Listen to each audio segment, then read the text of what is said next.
Mark సువార్త 12వ అధ్యాయం 38 నుంచి 44 వరకు చదువుకుందాం. 38వ వచనం నుంచి 44వ వచనం వరకు చదువుకుందాం. ఆ పిదప కొరింథీ సంఘానికి అపొస్తలుడైన పౌలు రాసిన 2వ పత్రిక 9వ అధ్యాయంలో మనకు కావలసిన మాటలు 5-6 ఉండొచ్చు, కానీ 1 నుంచి 10 వరకు చదువుకుందాం. సిస్టమేటిక్గా చూడటానికి ప్రయత్నించేద్దాం. Just give me your ears. మీ చెవులను కాసేపు ఈ వచనం చదివిన తర్వాత దేవునికి ఇవ్వండి, నాకు ఇవ్వండి. స్తోత్రం. హల్లెలూయా. మొదటి మాట ఇక్కడ మార్కు సువార్త 12వ అధ్యాయం అంతే కదా, 12వ అధ్యాయం 38వ వచనం నుంచి 44వ వచనం వరకు ఒకసారి ఆ లేఖన భాగం తెరిచి ఉంచిన వారు ఒకసారి స్తోత్రం చెబుదాం. హల్లెలూయా. ఇక్కడ ఇప్పటికే రక్షణ పొంది ప్రభువులో ఎదుగుతూ ముందుకు సాగుతున్న దేవుని పిల్లలు, చదవచ్చిన వారు, వ్రాయటం చదవటం వచ్చిన వారు, అందరి దగ్గర బైబిల్ ఉండాలి, అందరి దగ్గర పరిశుద్ధ గ్రంథం ఉండాలి. అది చర్చకొచ్చినప్పుడు కాదు, ఇంటికి వెళ్ళినప్పుడు కూడా చదువుకోవటానికి ఉండాలి. స్తోత్రం కలుగునుగాక. ఆమేన్. మరియు ఆయన వారికి బోధించుచు ఇట్లా, నేను శాస్త్రులను గూర్చి జాగ్రత్త పడండి. వారు నిలువుటంగీలు ధరించుకొని తిరుగుటను, సంత వీధులలో వందనములను, సమాజ మందిరములలో అగ్రపీఠములను, విందులలో అగ్రస్థానములను కోరుచు విధవరాండ్ర ఇండ్లు దిగమ్రింగుచు మాయావేశముగా దీర్ఘ ప్రార్థనలు చేస్తారు. వీరు మరి విశేషముగా శిక్ష పొందుదురు అనెను. దేవుడు వీరిని క్రమశిక్షణలో పెడతారు తప్పక అని కూడా మనం దాన్ని పర్యాయ పదంగా వాడుకోవచ్చు. ఆ పదము యొక్క తీవ్రతను కొంచెం తగ్గించుకోవాలంటే దేవుడు వాళ్లకు తగిన బుద్ధి నేర్పిస్తాడు అన్నట్టు. శిక్ష అంటే పనిష్మెంట్ అని వస్తుంది కదా. ఎనీవే, వీరు మరి విశేషముగా శిక్ష పొందుదురు అనెను. 41 వచనం. ఆ పిదప ఆయన కానుక పెట్టి ఎదుట కూర్చుండి, ఆయన కానుక పెట్టి ఎదుట, యేసు కానుకలు వేసే పెట్టి ఎదుట కూర్చుండి, జనసమూహము ఆ కానుక పెట్టెలో డబ్బులు వేయుట చూచుచూ ఉండెను. డబ్బులు వేయుట చూచుచూ ఉండెను. కానుక పెట్టి చూస్తున్నాడా? కానుక పెట్టె దగ్గరికి వచ్చేవారిని చూస్తున్నాడా? కానుక పెట్టెలో వారు వేస్తున్న కానుకలు చూస్తున్నాడా? 3 చిన్న ప్రశ్నలు అంతే. ఆయన కానుక పెట్టె ఎదుట కూర్చుండి, జనసమూహము కానుక పెట్టెలో డబ్బులు వేయుట చూచుచుండెను. నేను చెప్పిన ప్రశ్నలకు సమాధానం ఇప్పుడు అక్కడే వ్రాసేశారు.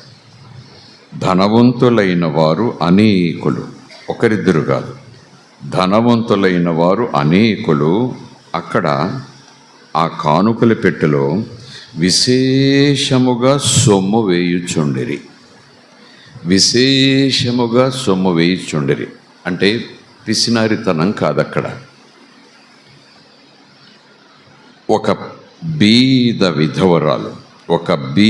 విధవరాలు వచ్చి 2 కాసులు వేయగా ఆయన తన శిష్యులను పిలిచాడు. ఎక్కడో ఉన్నారని కాదు, ఆయన పక్కనే ఉండుండొచ్చు, ఆయన వెనకాలే ఉండుండొచ్చు, ఆయన చుట్టూ ఉండుండొచ్చు. మేబీ పిలిచాడు అంటే ఎంతో దూరంలో ఉంటేనే కదండి పిలవాలి అని అనుకుంటాం. అలాగనుకోవాల్సిన పనేం లేదు. అక్కడ ఉంటే అబ్బాయి చూసారా, బాబు చూసారా అన్నట్టు అక్కడ అటెన్షన్ తీసుకుంటున్నాడు అనమాట. వాళ్ళ దృష్టి ఒక విషయం మీద పడేలా చేస్తున్నాడు. అంటే ఆయన ఏదో చెప్పబోతున్నాడు. స్తోత్రం కలుగునుగాక. హల్లెలూయా. ఒక బీద విధవరాలు వచ్చి 2 కాసులు వేయగా, ధనవంతులు తమకు కలిగిన దానిలో నుంచి విశేషముగా సొమ్ము వేస్తుండగా ఒక బీద విధవరాలు వచ్చి 2 కాసులు వేయగా ఆయన తన శిష్యులను పిలిచి, కానుక పెట్టెలో డబ్బులు వేసిన వారందరికంటే ఈ బీద విధవరాలు ఎక్కువగా వేసేసింది అని మీతో నిశ్చయముగా చెప్పుచున్నాను. నిజమా అబద్ధమా? నిజమా అబద్ధమా? యేసు అబద్ధం ఆడతాడా? మరి ఏంటబ్బా యేసు మాట్లాడిన మాటల్లో? ఈవిడ దగ్గర 2 కాసులు ఉన్నాయంట, ధనవంతులేమో విశేషముగా సొమ్మేస్తున్నారట. వాళ్ళకన్నా ఎక్కువ వేసిందంటే ఈవిడి. ప్రభు అందుకే అంటారు, అబద్ధం ఆడాడు. అనేక కోణాలలో నుంచి ఆయన చూస్తాడు, ఆ పాఠాలు మనకు నేర్పిస్తాడు. ఆయన చూచినట్టుగా మనం చూడాలి, ఆయన తలంచినట్టుగా మనం ఆలోచన చేయాలి. స్తోత్రం కలుగునుగాక. ఎందుకంటే ఆయన చెప్పారు కదా, నా తలంపులు వేరు, మీ తలంపులు వేరు, మీ అకౌంటింగ్ వేరు, నా అకౌంటింగ్ వేరు, మీ కౌంటింగ్ వేరు, నా కౌంటింగ్ వేరు. Praise the Lord. హల్లెలూయా. వారందరూ తమకు కలిగిన సమృద్ధిలో నుండి వేశారే కానీ ఈమె తన లేమిలో తన పేదరికములో ఉంటూ కూడా తనకు కలిగినదంతా, అనగా తన జీవనం అంతా వేసేసింది. జీవనము అంటే జీవితం అంతా వేసేసిందని కాదు, ఆ రోజు జీవనం, ఆ రోజు తిండి, ఆ రోజు నీరు, అదన్నమాట. 3 పూట్ల భోజనం అనుకోండి, 2 పూట్ల భోజనం అనుకోండి, కాస్త టిఫిన్ అనుకోండి, కాస్త ఏదో ద్రవం అనుకోండి, 2 కాసులు ఆ రోజు జీవితం జరిగిపోతుంది. ఆకలి దప్పికలు తీరిపోతాయి, అవసరం, నీడ అన్నీ ఉంటాయి. కనుక ఆ రోజుకు 2 కాసులు చాలా అవసరం. ఒక పూట భోజనానికైనా బహుశా కావచ్చు. ఆ రోజు జీవితం అంతా వేసేసిందని మనం అంత దూరం పోవాల్సిన పని లేదు. జీవితం కాదు, ఆ రోజు జీవనం ఆమె పూర్తిగా వేసేసింది అని ప్రభు చెప్పారు. అంగీకరిస్తే మనం ప్రభుతో ఉన్నట్లు, అంగీకరించకపోతే మనం ప్రభు మనసులోకి దూరి చూడాల్సిందే. దేవునికి స్తోత్రం. హల్లెలూయా. ఆ సిస్టమ్ చూడండి. మనం ఫైనాన్సెస్ గురించి మాట్లాడుకుంటున్నాం, దేవునిలో సమృద్ధి గురించి మాట్లాడుకుంటున్నాం, దేవుడు సంపదలిచ్చే విధానాల గురించి మాట్లాడుకుంటున్నాం. ఆ సంపద దేవుడు ఇస్తుండగా దానిని వెచ్చించే విధానం డిసిప్లిన్గా ఉండాలి అని మాట్లాడుకుంటున్నాం. కేవలము ఆత్మీయంగా ఉపవాసముల డిసిప్లిను, ప్రార్థనల డిసిప్లిను, వస్త్రాల డిసిప్లిన్ మాత్రమే కాకుండా మన దైనందిక జీవితంలో కూడా దేవుని పిల్లల మాదిరిగా లేఖనాలకు తగినట్టుగా మనము అన్ని రీతులుగాను భోజన విషయంలో, నిద్ర విషయంలో, విశ్రాంతి విషయంలో, పనిచేసుకునే విషయంలో, పేదలకు సహాయం చేసే విషయంలో ఆ దేవుడిచ్చిన సమృద్ధి ఎలా ఖర్చు పెట్టాలి అనేది డిసిప్లిన్. ఎప్పుడైతే ఆ డిసిప్లిన్లో మనం ఉంటామో అందులో ఇంక సందేహం లేదు, అంచెలంచెలుగా పైకి వెళ్ళిపోతాం. అందులో ఏమాత్రం సందేహం లేదు. ఎందుకంటే దేవుని యొక్క పిల్లలు కేవలము ఆత్మీయంగా మాత్రమే కాదు డిసిప్లిన్, అన్ని కోణాల్లోనూ వాళ్ళు డిసిప్లిన్గా ఉంటారట, ఉండాలట, ఉండి తీరాలట. స్తోత్రం కలుగునుగాక. హల్లెలూయా. సో ఆయన పడవలోకి వచ్చిన వాక్యం చెప్పారు, సమాజ మందిరంలోకి వెళ్ళి వాక్యం చెప్పారు, ఒక పరిసైనింట్లోకి వెళ్ళి కొన్ని సన్నివేశాలు జరగగా వాటిని ఆధారం చేసుకుని అక్కడ మళ్ళీ వాక్యం చెప్పారు. ఒక ఇంట్లో ఉంటే పరపుతో పాటు ఒక వ్యక్తిని తీసుకొస్తే అక్కడ అందరూ కూర్చుని ఉంటే వాడితో మాట్లాడి వాడిని బాగు చేసి ముందు వాళ్ళకు ఒక అద్భుతమైన పాఠం నేర్పించాడు పాపాలు క్షమించే విషయంలో. స్తోత్రం కలుగునుగాక. హల్లెలూయా. సో ప్రభు పడవలో ఉన్నా, అరణ్యంలో ఉన్నా, కొండపైన ఉన్నా, ఉద్యానవనాల్లో ఉన్నా, పరిసైనింట్లో ఉన్నా, మార్తా మరియు లాజరునింట్లో భోజనానికి వచ్చినా, ఆయన ఎక్కడున్నా సరే ఒక సన్నివేశంలో ఆయన అక్కడ ఉన్నాడు, ఇలా మాట్లాడుతున్నాడు, ఆయన అక్కడికి వెళ్ళాడు, భోజనం చేస్తుండగా ఇలా జరిగింది, ఆయన ఇలాగ అన్నాడు అన్నప్పుడు ప్రతి సన్నివేశంలోంచి మనము ఆ పాఠం తీసుకోవటమే కాదు, ఆ సన్నివేశం ఎక్కడ జరిగింది, అక్కడ ఎవరున్నారు, ఎవరు ఏం చేస్తే ప్రభు ఆ పాఠం అక్కడికక్కడ నేర్పించాడు. స్తోత్రం కలుగునుగాక. పడవలో ఉన్నప్పుడు నీళ్లలోనే తీసుకెళ్ళమంటాడు, చేపలు పట్టడం నేర్పిస్తానంటాడు, వల వేయమంటాడు, వల తీయమంటాడు. చాలా సందర్భాల్లో ఆయన దేవుని రాజ్యం సమీపించింది, మారు మనసు పొందండి అని చక్కచక్క దేవుని ప్రేమ గురించి, ఈ జీవితంలో ఎలా బ్రతకాలో దాని గురించి చెబుతూ చాలా సందర్భాల్లో అక్కడ జరిగిన సన్నివేశాన్ని బట్టి ఆ సన్నివేశం చూసిన ప్రజలు వాళ్ళ మనసులో రకరకాలుగా అనేసేసుకుంటున్నారు. ఏంటేంటో ఎవరిష్టానుసారంగా వాళ్ళు మనసులో అనుకుంటున్నారు. ఆ సంగతులు ఎరిగి ఆ సన్నివేశాన్ని బట్టి ఆ సబ్జెక్ట్ మాట్లాడతాడు ఆయన. అది కూడా ఆత్మీయంగా మాట్లాడతాడు. స్తోత్రం కలుగునుగాక. హల్లెలూయా.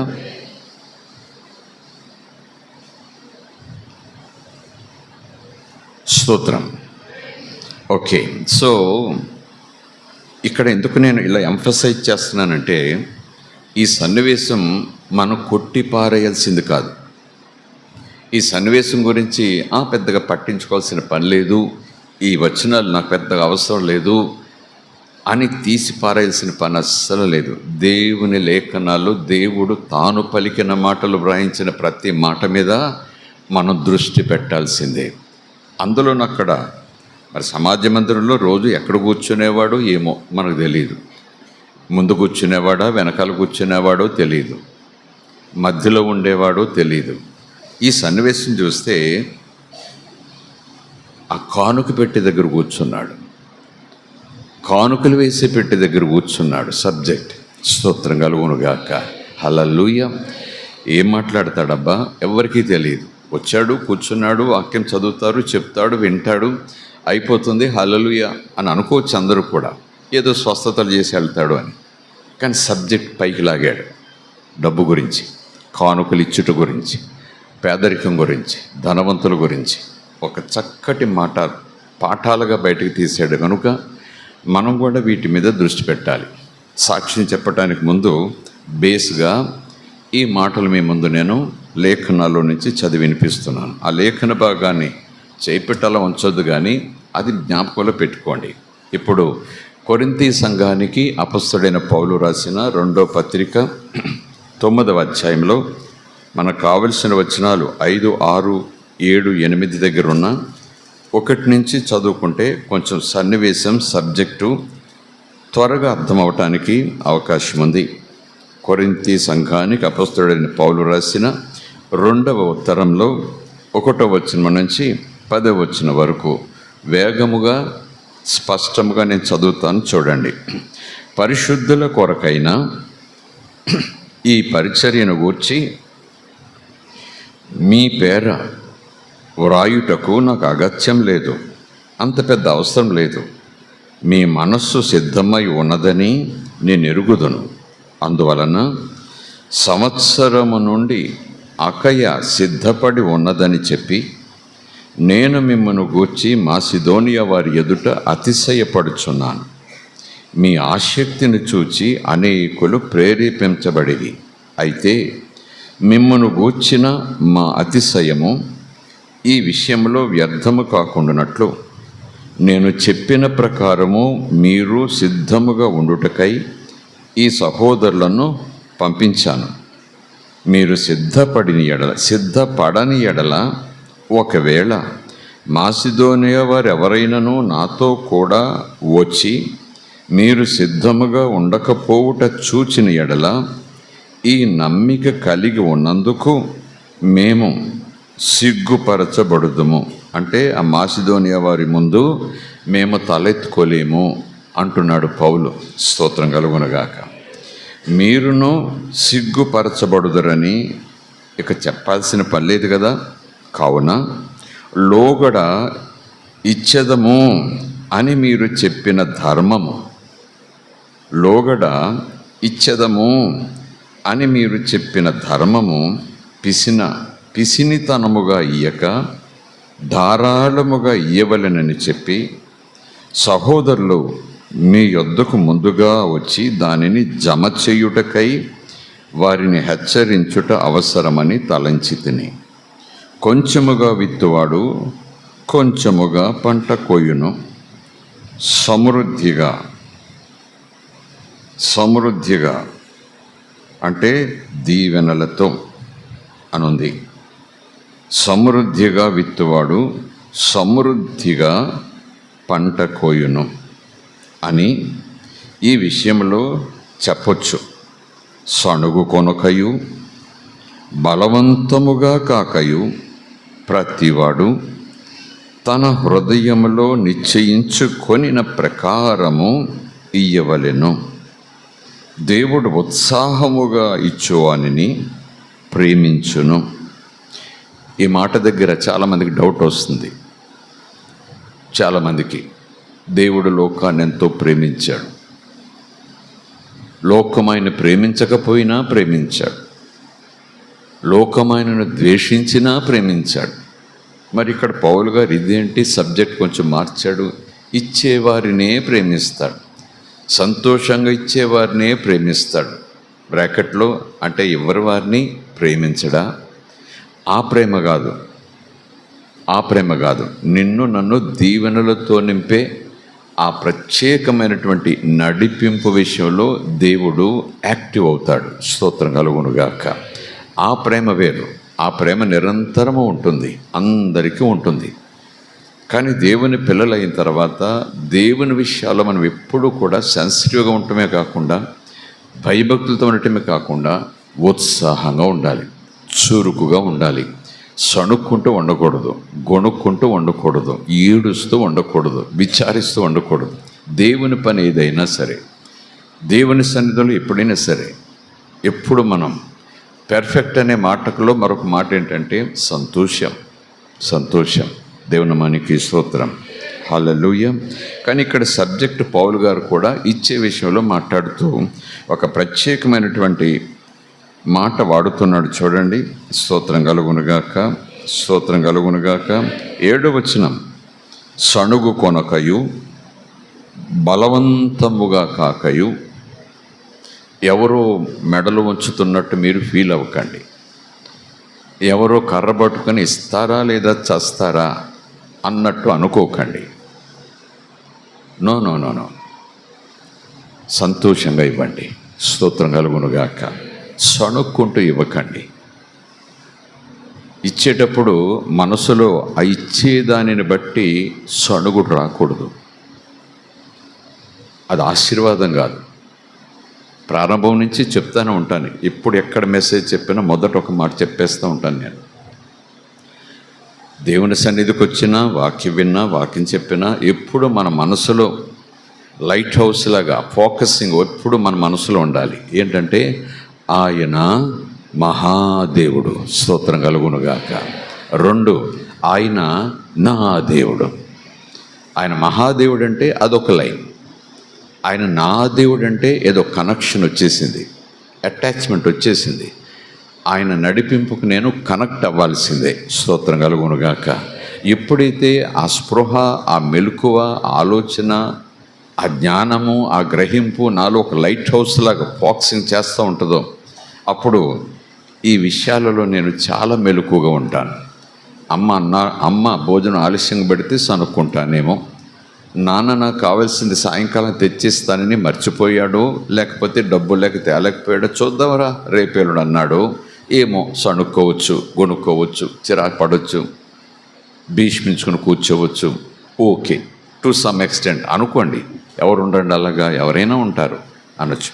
కానీ దేవుడు అనే సబ్జెక్ట్ వచ్చేటప్పటికీ మనము పూర్తిగా మన ప్రవర్తన, మన స్వభావము, మన పరివర్తన అంతా కూడా చేంజ్ అయిపోవాలి. స్తోత్రం కలుగునుగాక. నేను ఎవరి ముందుకు వస్తున్నానో, మీరు దేవుని సన్నిధికి వచ్చేటప్పుడు మీ ప్రవర్తన అది దేవుని సన్నిధిలో నేను వేటితో రావాలి? కృతజ్ఞతాస్తుతులతో రావాలి. ఇప్పుడు నేను ఆయన స్తుతించబోతున్నాను. ఎలా స్తుతించాలి? ఆత్మతో, సత్యముతో. కాసేపట్లో నేను దేవుని వాక్యం వినబోతున్నాను. ఎలా వింటాను? ఎక్కడో స్పీకర్లోంచి వస్తుంది, ఎవరో స్పీకర్ వస్తారు, కాసేపు పురాణం చెప్తారు. నో, దేవుడు నాతో మాట్లాడబోతున్నాడు. స్తోత్రం కలుగునుగాక.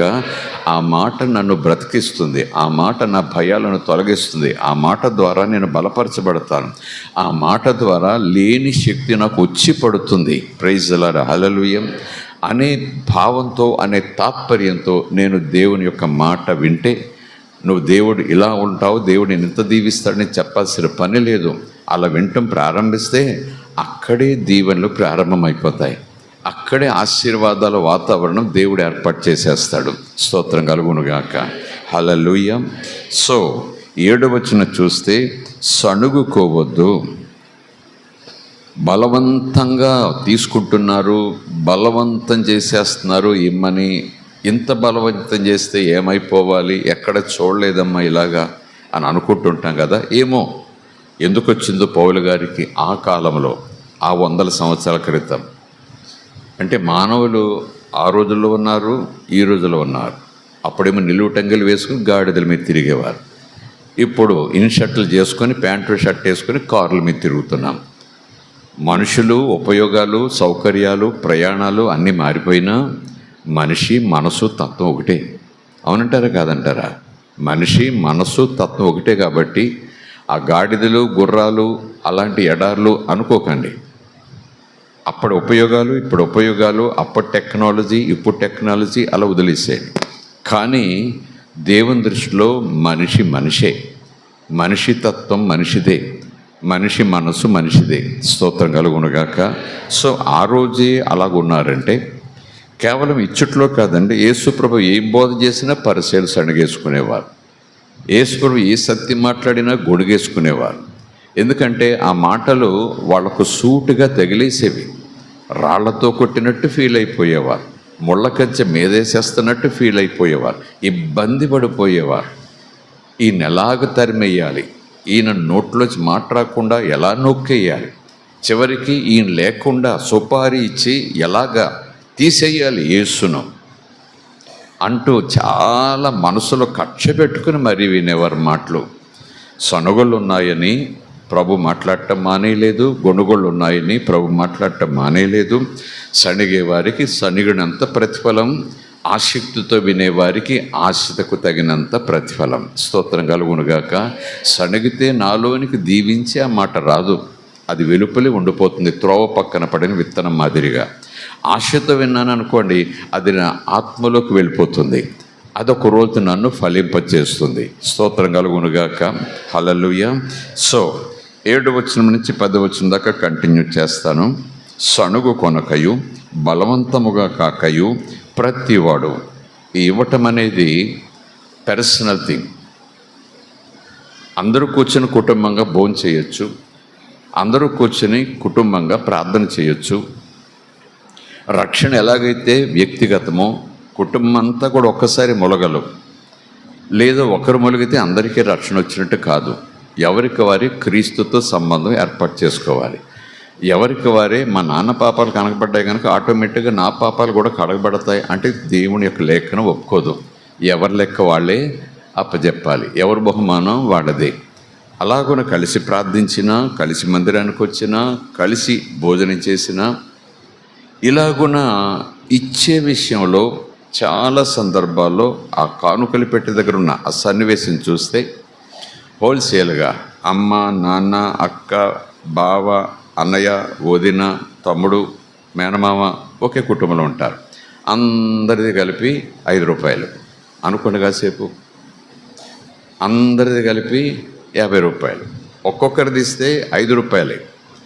10 మందితో కలిస్తే 50 అవుతుంది. చూసేవారికి 50 ఇచ్చినట్టు ఉంటుంది, కానీ అది అందరికీ కలిపి 50. ఇలాగంటున్నాను అనుకోకండి. ఈ ఇవ్వటం అనేది కూడా పర్సనల్, వ్యక్తిగతం. స్తోత్రం కలుగునుగాక. ఇవ్వటం కూడా పర్సనల్. చాలా సందర్భాల్లో చూస్తాం. అమ్మ వస్తుంటుంది, నాన్న వస్తుంటాడు, ఇద్దరు గుప్పిలు పట్టుకుని వస్తూనే ఉంటారు. చాలా చోట్ల చూశాను. పిల్లోడు కూడా కొన్ని చోట్ల అమ్మ నాకు ఇవ్వు అంటాడు, తీసుకుని వచ్చి పిల్లోడు వేస్తాడు. చంకలో కూర్చోబెట్టుకుని పిల్లోడి చేతిలో తీసుకుని సరే గట్టిగా పట్టుకుంటాడు, నేను వేస్తానంటాడు. స్తోత్రం. హల్లెలూయా. అంటే ఆ సన్నివేశాలు మాట వరుసకు కాస్త నవ్వు తెప్పించేవిగా ఉంటాయేమో, అబ్బో చిన్నప్పటి నుంచి ఎంత భక్తో అన్నట్టుగా ఉంటాయేమో. కానీ ఆ సూచన ఏంటంటే భార్య, భర్త, వ్యక్తిగతం. స్తోత్రం కలుగునుగాక. అలాగున కూడా చూసుకోవటానికి మనం ప్రయత్నం చేయాలి. ఎవరికి వారే మరియు అన్నిటి యందు ఎల్లప్పుడూ 8వ వచనం, మరియు అన్నిటి యందు ఎల్లప్పుడూ మీలో మీరు సర్వ సమృద్ధి కలవారై ఉత్తమమైన ప్రతి కార్యము చేయటానికి దేవుడు మీ ఎడల సమస్త విధములైన కృపను విస్తరింపచేయగలడు.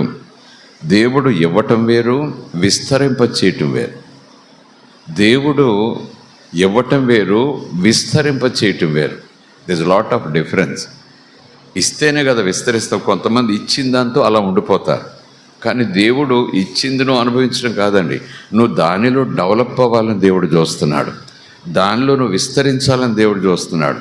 దానిలో నువ్వు వర్ధిల్లాలని దేవుడు చూస్తున్నాడు. స్తోత్రం కలుగునుగాక. హల్లెలూయా. సో విస్తరింప చేయగలడు. 9, ఇందు విషయమై అతడు వెదజల్లి దరిద్రులకు ఇచ్చెను, అతని నీతి నిరంతరము నిలుచును అని వ్రాయబడి ఉన్నది. విత్తువానికి విత్తనమును, తినుటకు ఆహారమును దయచేయు దేవుడు మీకు విత్తనము దయచేసి విస్తరింపచేసి మీరు ప్రతి విషయంలోనూ పూర్ణ ఔదార్య భాగ్యము గలవారగునట్లు మీ నీతి ఫలములు వృద్ధి పొందించును. స్తోత్రం కలుగునుగాక. ఈవెన్ కొరింథీ సంఘానికి వ్రాసిన మొదటి పత్రికలో కూడా 1, 2, 3 అధ్యాయాలు పరిశుద్ధాత్ముడు పౌలు చేత ఈ కానుకలిచ్చుట గురించి వ్రాయిస్తాడు. మళ్ళా రిపీటెడ్గా అదే సంఘానికి వ్రాసిన 2వ ఉత్తరంలో మళ్ళా జ్ఞాపకం చేస్తున్నట్టుగా మళ్ళా సన్నివేశంలో వివరాలు వ్రాయిస్తూనే ఉంటాడు. కనుక లేఖనమును చదివేటప్పుడు వెంటనే మనం ఒక కంక్లూజన్ కోసం వచ్చేసేయకూడదు.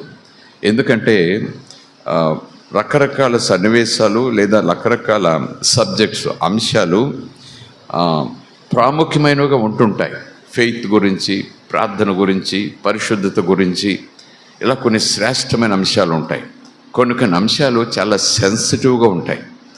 అవి బోధించాలంటే భయం కాపర్లకు, అవి వివరించి చెప్పాలంటే వెంటనే విశ్వాసుల మనసులోకి ఏదో తెర వచ్చేస్తుంది. మొదలెట్టిడేని ఇవ్వడం అని చెప్పడం, ఇవ్వాలి అని చెప్పడం మొదలెట్టిడేనని చాలామంది పాస్టర్లకి అది ఇబ్బందిగా ఉంటుంది. నాకు తెలుసు కొంతమంది వారు ఎప్పుడూ ఇవ్వటం గురించి చాలా తక్కువగా మాట్లాడతారని వాళ్ళే చెప్పారు. నేను కూడా సాక్షి విన్నాను. స్తోత్రం కలుగునుగాక. ఎందుకంటే లోకంలో అదొక పెద్ద సబ్జెక్ట్ అయిపోయింది. ఈ సబ్జెక్ట్ విషయంలో అన్యులు కూడా ఇన్వాల్వ్ అయిపోతున్నారు ఈ మధ్యన. అంతకుముందు పెద్ద పట్టించుకునేవారు కాదు, ప్రభువుని ఎరుగునవారు. ఇప్పుడు ప్రభువుని ఎరుగున వారు కూడా ఈ సబ్జెక్ట్ విషయంలో బాగా ఇన్వాల్వ్ అయిపోయి అసలే క్రైస్తవుల మనసులో అపవాది పెట్టే ఆ బంబార్డ్మెంట్ మిస్సైల్స్, అగ్నిబాణాలతో కలవరం పడిపోతూ ఉంటారు. అరుస్తూ ఉంటాడు, గర్జిస్తూ ఉంటాడు సింహం వలె. ఏదో ఒక విషయంలో మనకు దేవుడు ఇవ్వబోయే ఆశీర్వాదాన్ని మింగేయటానికి, ఆశీర్వాదాన్ని దోచుకోవటానికి వాడు ఎలాగూ ప్రయత్నం మానడు. పొద్దస్తమానం అదే ప్రయత్నం. ఆ ప్రయత్నంలో వాడు అస్సలు నిద్రపోడు. మనం నిద్రపోతున్నా వాడు మాత్రం నిద్రపోడు, ప్రణాళికలు వేస్తూనే ఉంటాడు. స్తోత్రం కలుగునుగాక. హల్లెలూయా. సో ఇది సెన్సిటివ్ సబ్జెక్ట్ నాకు తెలుసు. అయితే దేవుడు ముందు భయభక్తులతో నిలబడ్డాను కనుక ఈ 30 సంవత్సరాలు నా సేవ విధానం, నడిపింపు మీరు చాలామంది ప్రారంభం నుంచి ఉన్నవాళ్ళు చూశారు కనుక మీరంతగా అపార్థం చేసుకోరని నా నమ్మిక. కానీ లేఖనాల్లో పౌలు భక్తుడు భయం లేకుండా ఇచ్చుట గురించి మాట్లాడతారు. యేసు ప్రభు కూడా ఇచ్చుట గురించి మాట్లాడతాడు. ఈవెన్ అపొస్తలులు కూడా ఇచ్చుట గురించి పదే కాదు, తరచుగా మాట్లాడి సంఘమునకు దీవెనలు వచ్చేలాగున చేస్తుంటారు. స్తోత్రం కలుగునుగాక. సో ఈ సబ్జెక్టు సెన్సిటివ్గా ఉన్నను, మనము ఆర్థికంగా మనకు ఎదురయ్యే ఆ కుదుపులు, ఆ భూకంపాలు లాంటి ఆ పరిస్థితులు, మనలను వీధిలో పడేసే పరిస్థితులు, అవి రాకుండా ఉండటానికి దేవుడు ఏర్పాటు చేసిన ఆ ఫైనాన్షియల్ మేనేజ్మెంట్, దేవుడిస్తున్న సమృద్ధిని మనం ఎలా మేనేజ్ చేయాలి. పిల్లోడిని దేవుడు ఇస్తాడు. ఇచ్చిన తర్వాత నారుబోసిన వాడు నీరు పోయడా ఏంటి అని వీధిలో పడేస్తామా పిల్లోడిని? నారుబోసిన నీరు పోయడంటూ ఎండలో పడేస్తామా పిల్లోడిని? ఆ తల్లి ఎంత చక్కగా చూసుకుంటుంది. వచ్చినవాడు పిల్లోడు దేవుడు ప్రేమతో ఇచ్చాడు, నా సంతోషం కోసం ఇచ్చాడు, నా ఆస్తికి లేకపోతే నా తరానికి వారసుడుగా నిలిచాడు. అనే తాత్పర్యంతో కాకపోయినా ఒక కనెక్షన్, ఒక ప్రేమ, ఒక విధేయత, ఒక రెస్పాన్సిబిలిటీ, ఒక బాధ్యత. బరువు అనుకోదు ఆ తల్లి, బాధ్యత అనుకోదు ఆ తల్లి. అనవసరంగా పిల్లోడిని ఇచ్చాడు, అసలే పనులతో చచ్చిపడుతున్నాను, ఈ పిల్లోడిని మోస్తానబ్బా, పిల్లోడికి స్నానం చేస్తానబ్బా అని అనుకోదే. స్తోత్రం కలుగునుగాక. మిగిలిన పనులు ఎన్ని రకాలుగా ఎంత ఇంపార్టెంట్ అయినా సరే, ఈ పిల్లవాడు దేవుడు తనకిచ్చాడని నమ్మినది కనుక అదొక బాధ్యతగా స్వీకరించి ఇచ్చాడు అంటూ షోకేసులు పెట్టి బొమ్మలాగా తయారు చేసి ఉంచదు, కానీ అన్ని పరిచర్యలు చేస్తుంది. స్తోత్రం కలుగునుగాక. మేనేజ్ చేస్తుంది. పిల్లల్ని పెంచటంలో, నేర్పించటంలో, భయభక్తులు నేర్పించటంలో, నడిపించటంలో, పరిగెత్తించటంలో, భోంచేయటంలో అన్నీ కూడా చాలా సున్నితంగా నేర్పిస్తూ ఉంటుంది. చెయ్యకపోయినా సరే పదే పదే దెబ్బలు కొట్టేదు. ఎంతగానో బ్రతిమాడుతూ తాను చిన్నపిల్లలాగా మారిపోయి ముద్దుగా వాడికి అర్థమయ్యే రీతిలో నత్తి మాటలు మాట్లాడుతూ నేర్పిస్తుంది. స్తోత్రం కలుగునుగాక. అలాగనే మనం కూడా దేవుడిస్తున్న ఈ సంపదలు, దేవుడిస్తున్న ఈ అభివృద్ధి, దేవుడిస్తున్న సమృద్ధి మనము చాలా బాధ్యతగా దాన్ని మేనేజ్ చేయాలి. చాలా బాధ్యతగా దానిని వెచ్చించాలి, దాన్ని ఖర్చు పెట్టాలి. దోబరా చేసేవాళ్ళు ఉంటారు, పిసినారితనంతో బిగబెట్టేవారు ఉంటారు. రెండు తప్పే.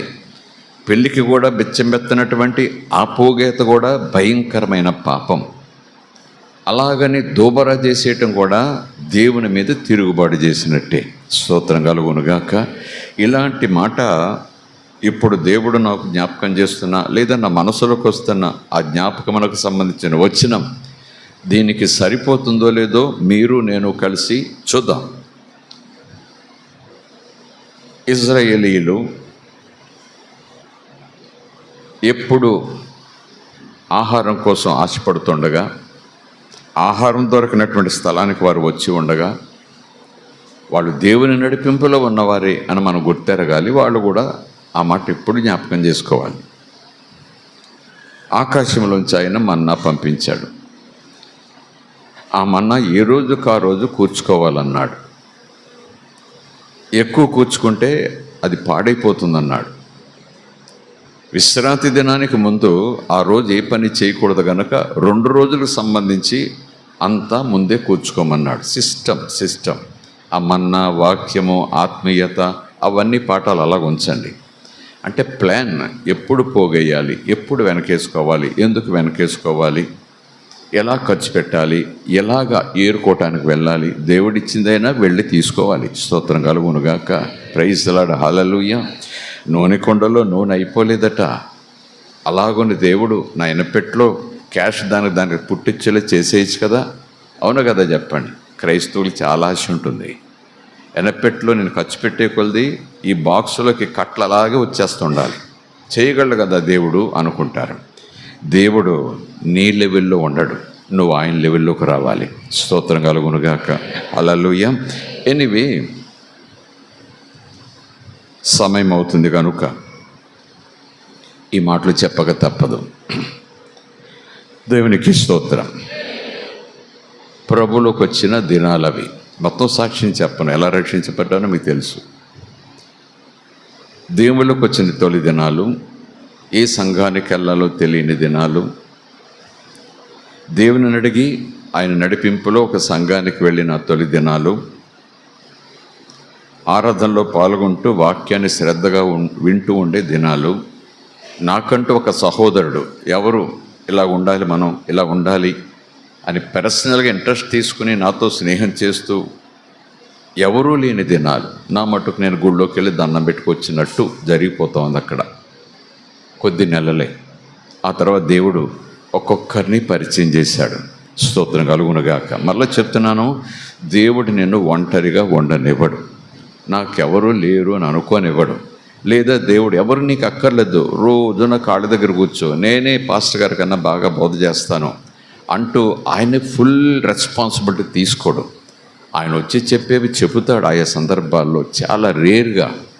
కానీ ప్రతి విశ్వాసకి కూడా అనుభవం కలిగిన, ఆత్మీయత కలిగిన, దేవుని నడిపింపులో మరింత అనుభవం కలిగిన ఆ వ్యక్తులను నీ దగ్గరికి తీసుకొస్తాడు.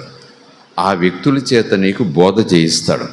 ఆ వ్యక్తుల అనుభవాల ద్వారా, లేఖనాలు వివరించి చెప్పటం ద్వారా నీవు సత్యం తెలుసుకుని డెవలప్ అవటం ప్రారంభిస్తావు. స్తోత్రం కలుగునుగాక.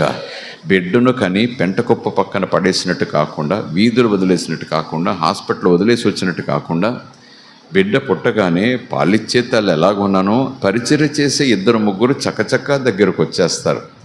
అలాగే దేవుడు కూడా రక్షించుటకు, రక్షింపబడే సందర్భంలో, రక్షణ పొందిన తరువాత కూడా వ్యక్తులను పంపిస్తూనే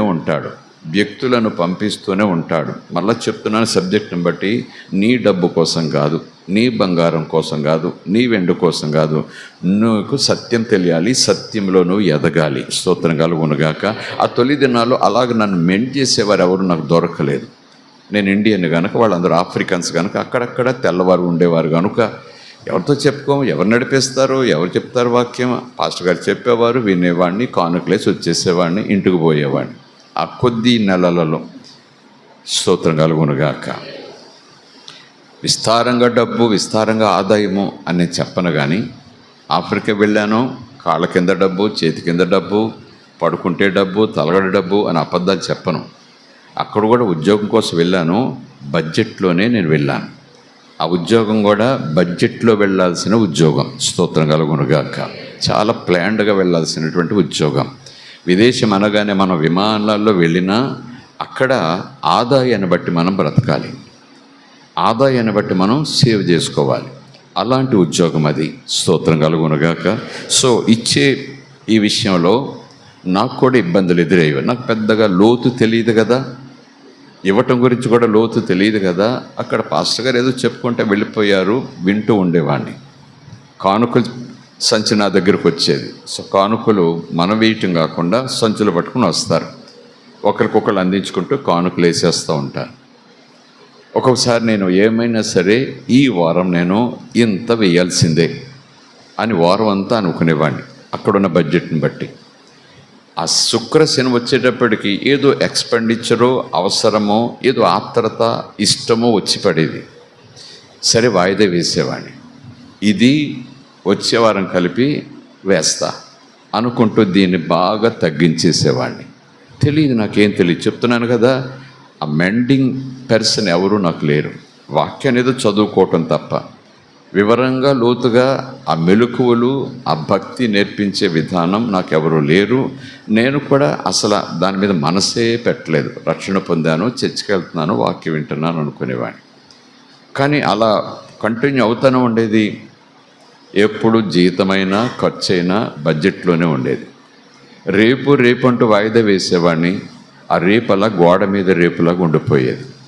ఇంకా దశంభాగం అని ఇప్పుడైతే చెప్పుకుంటున్నాం, పాఠాలు చెప్పుకుంటున్నాం, దాని మీద పెద్ద వాదాలు, వివాదాలు, డిబేట్లు లోకంలో. దేవునికి ఇచ్చే విషయంలో ఎందుకండి బాబు ఈ దెబ్బలాట్లు? ఇవ్వచ్చు, ఇవ్వకూడదు, ఇంత ఇవ్వాలి, అంత ఇవ్వాలి, ఇంత ఇమ్మని ఎక్కడుంది, ఎవరు ఇవ్వాలి, ఎవరి కోసం ఇవ్వాలి, వాళ్ళకి ఇవ్వాలా, ఏంటి పోట్లాట్లు? గడిచిన వారాల్లో చెప్పినట్టునా దేవుని విషయంలో ఎందుకండి బాబు ఇలా పోట్లాట్లు? ఎవరికి వాళ్ళు థియాలజీ ముందు పెట్టుకుని అవును కాదనుకుంటూ ఎందుకు బైబిల్తో కొట్టుకుంటారు మీరు? అన్యుల మధ్య నవ్వులు పాలవుతారు మీరు. ఇస్తే ఇవ్వండి, లేకపోతే మానేయండి. వాక్యాన్ని వాక్యంగా అర్థం చేసుకోండి. దేవునికి స్తోత్రం కలుగునుగాక. మీరు ఎవరి గురించి మాట్లాడుతున్నారు?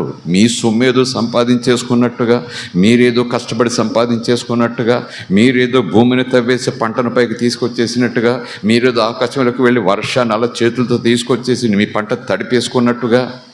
విత్తనం వేస్తే నీ చేతులకు పంట వచ్చేలా చేసింది ఎవడు? దేవుడు. ప్రైజ్ ద లార్డ్, హల్లెలూయా. నీ ఊపిరి ఆడేలా చేస్తున్నవాడు ఎవడు? దేవుడు. ప్రైజ్ ద లార్డ్, హల్లెలూయా. అసలు ఆయన ఎవరు? నువ్వు ఎవరిని కొలుస్తున్నావు? ఎవరి గురించి మాట్లాడుతున్నావు? ఎవరి సన్నిధిలో ఉండి పోట్లాడుతున్నావు? ఎవరి సన్నిధిలో ఉండి కొట్లాడుతున్నావు? జ్ఞానము చర్చా వేదికంటూ అయ్యయ్యో అల్లరి పాలైపోతున్నాడు యేసయ్య. సంతోషంగా ఇవ్వండి, లేకపోతే నోరు మూసుకొని కూర్చోండి అన్నాడు యేసయ్య. స్తోత్రం కలుగునుగాక.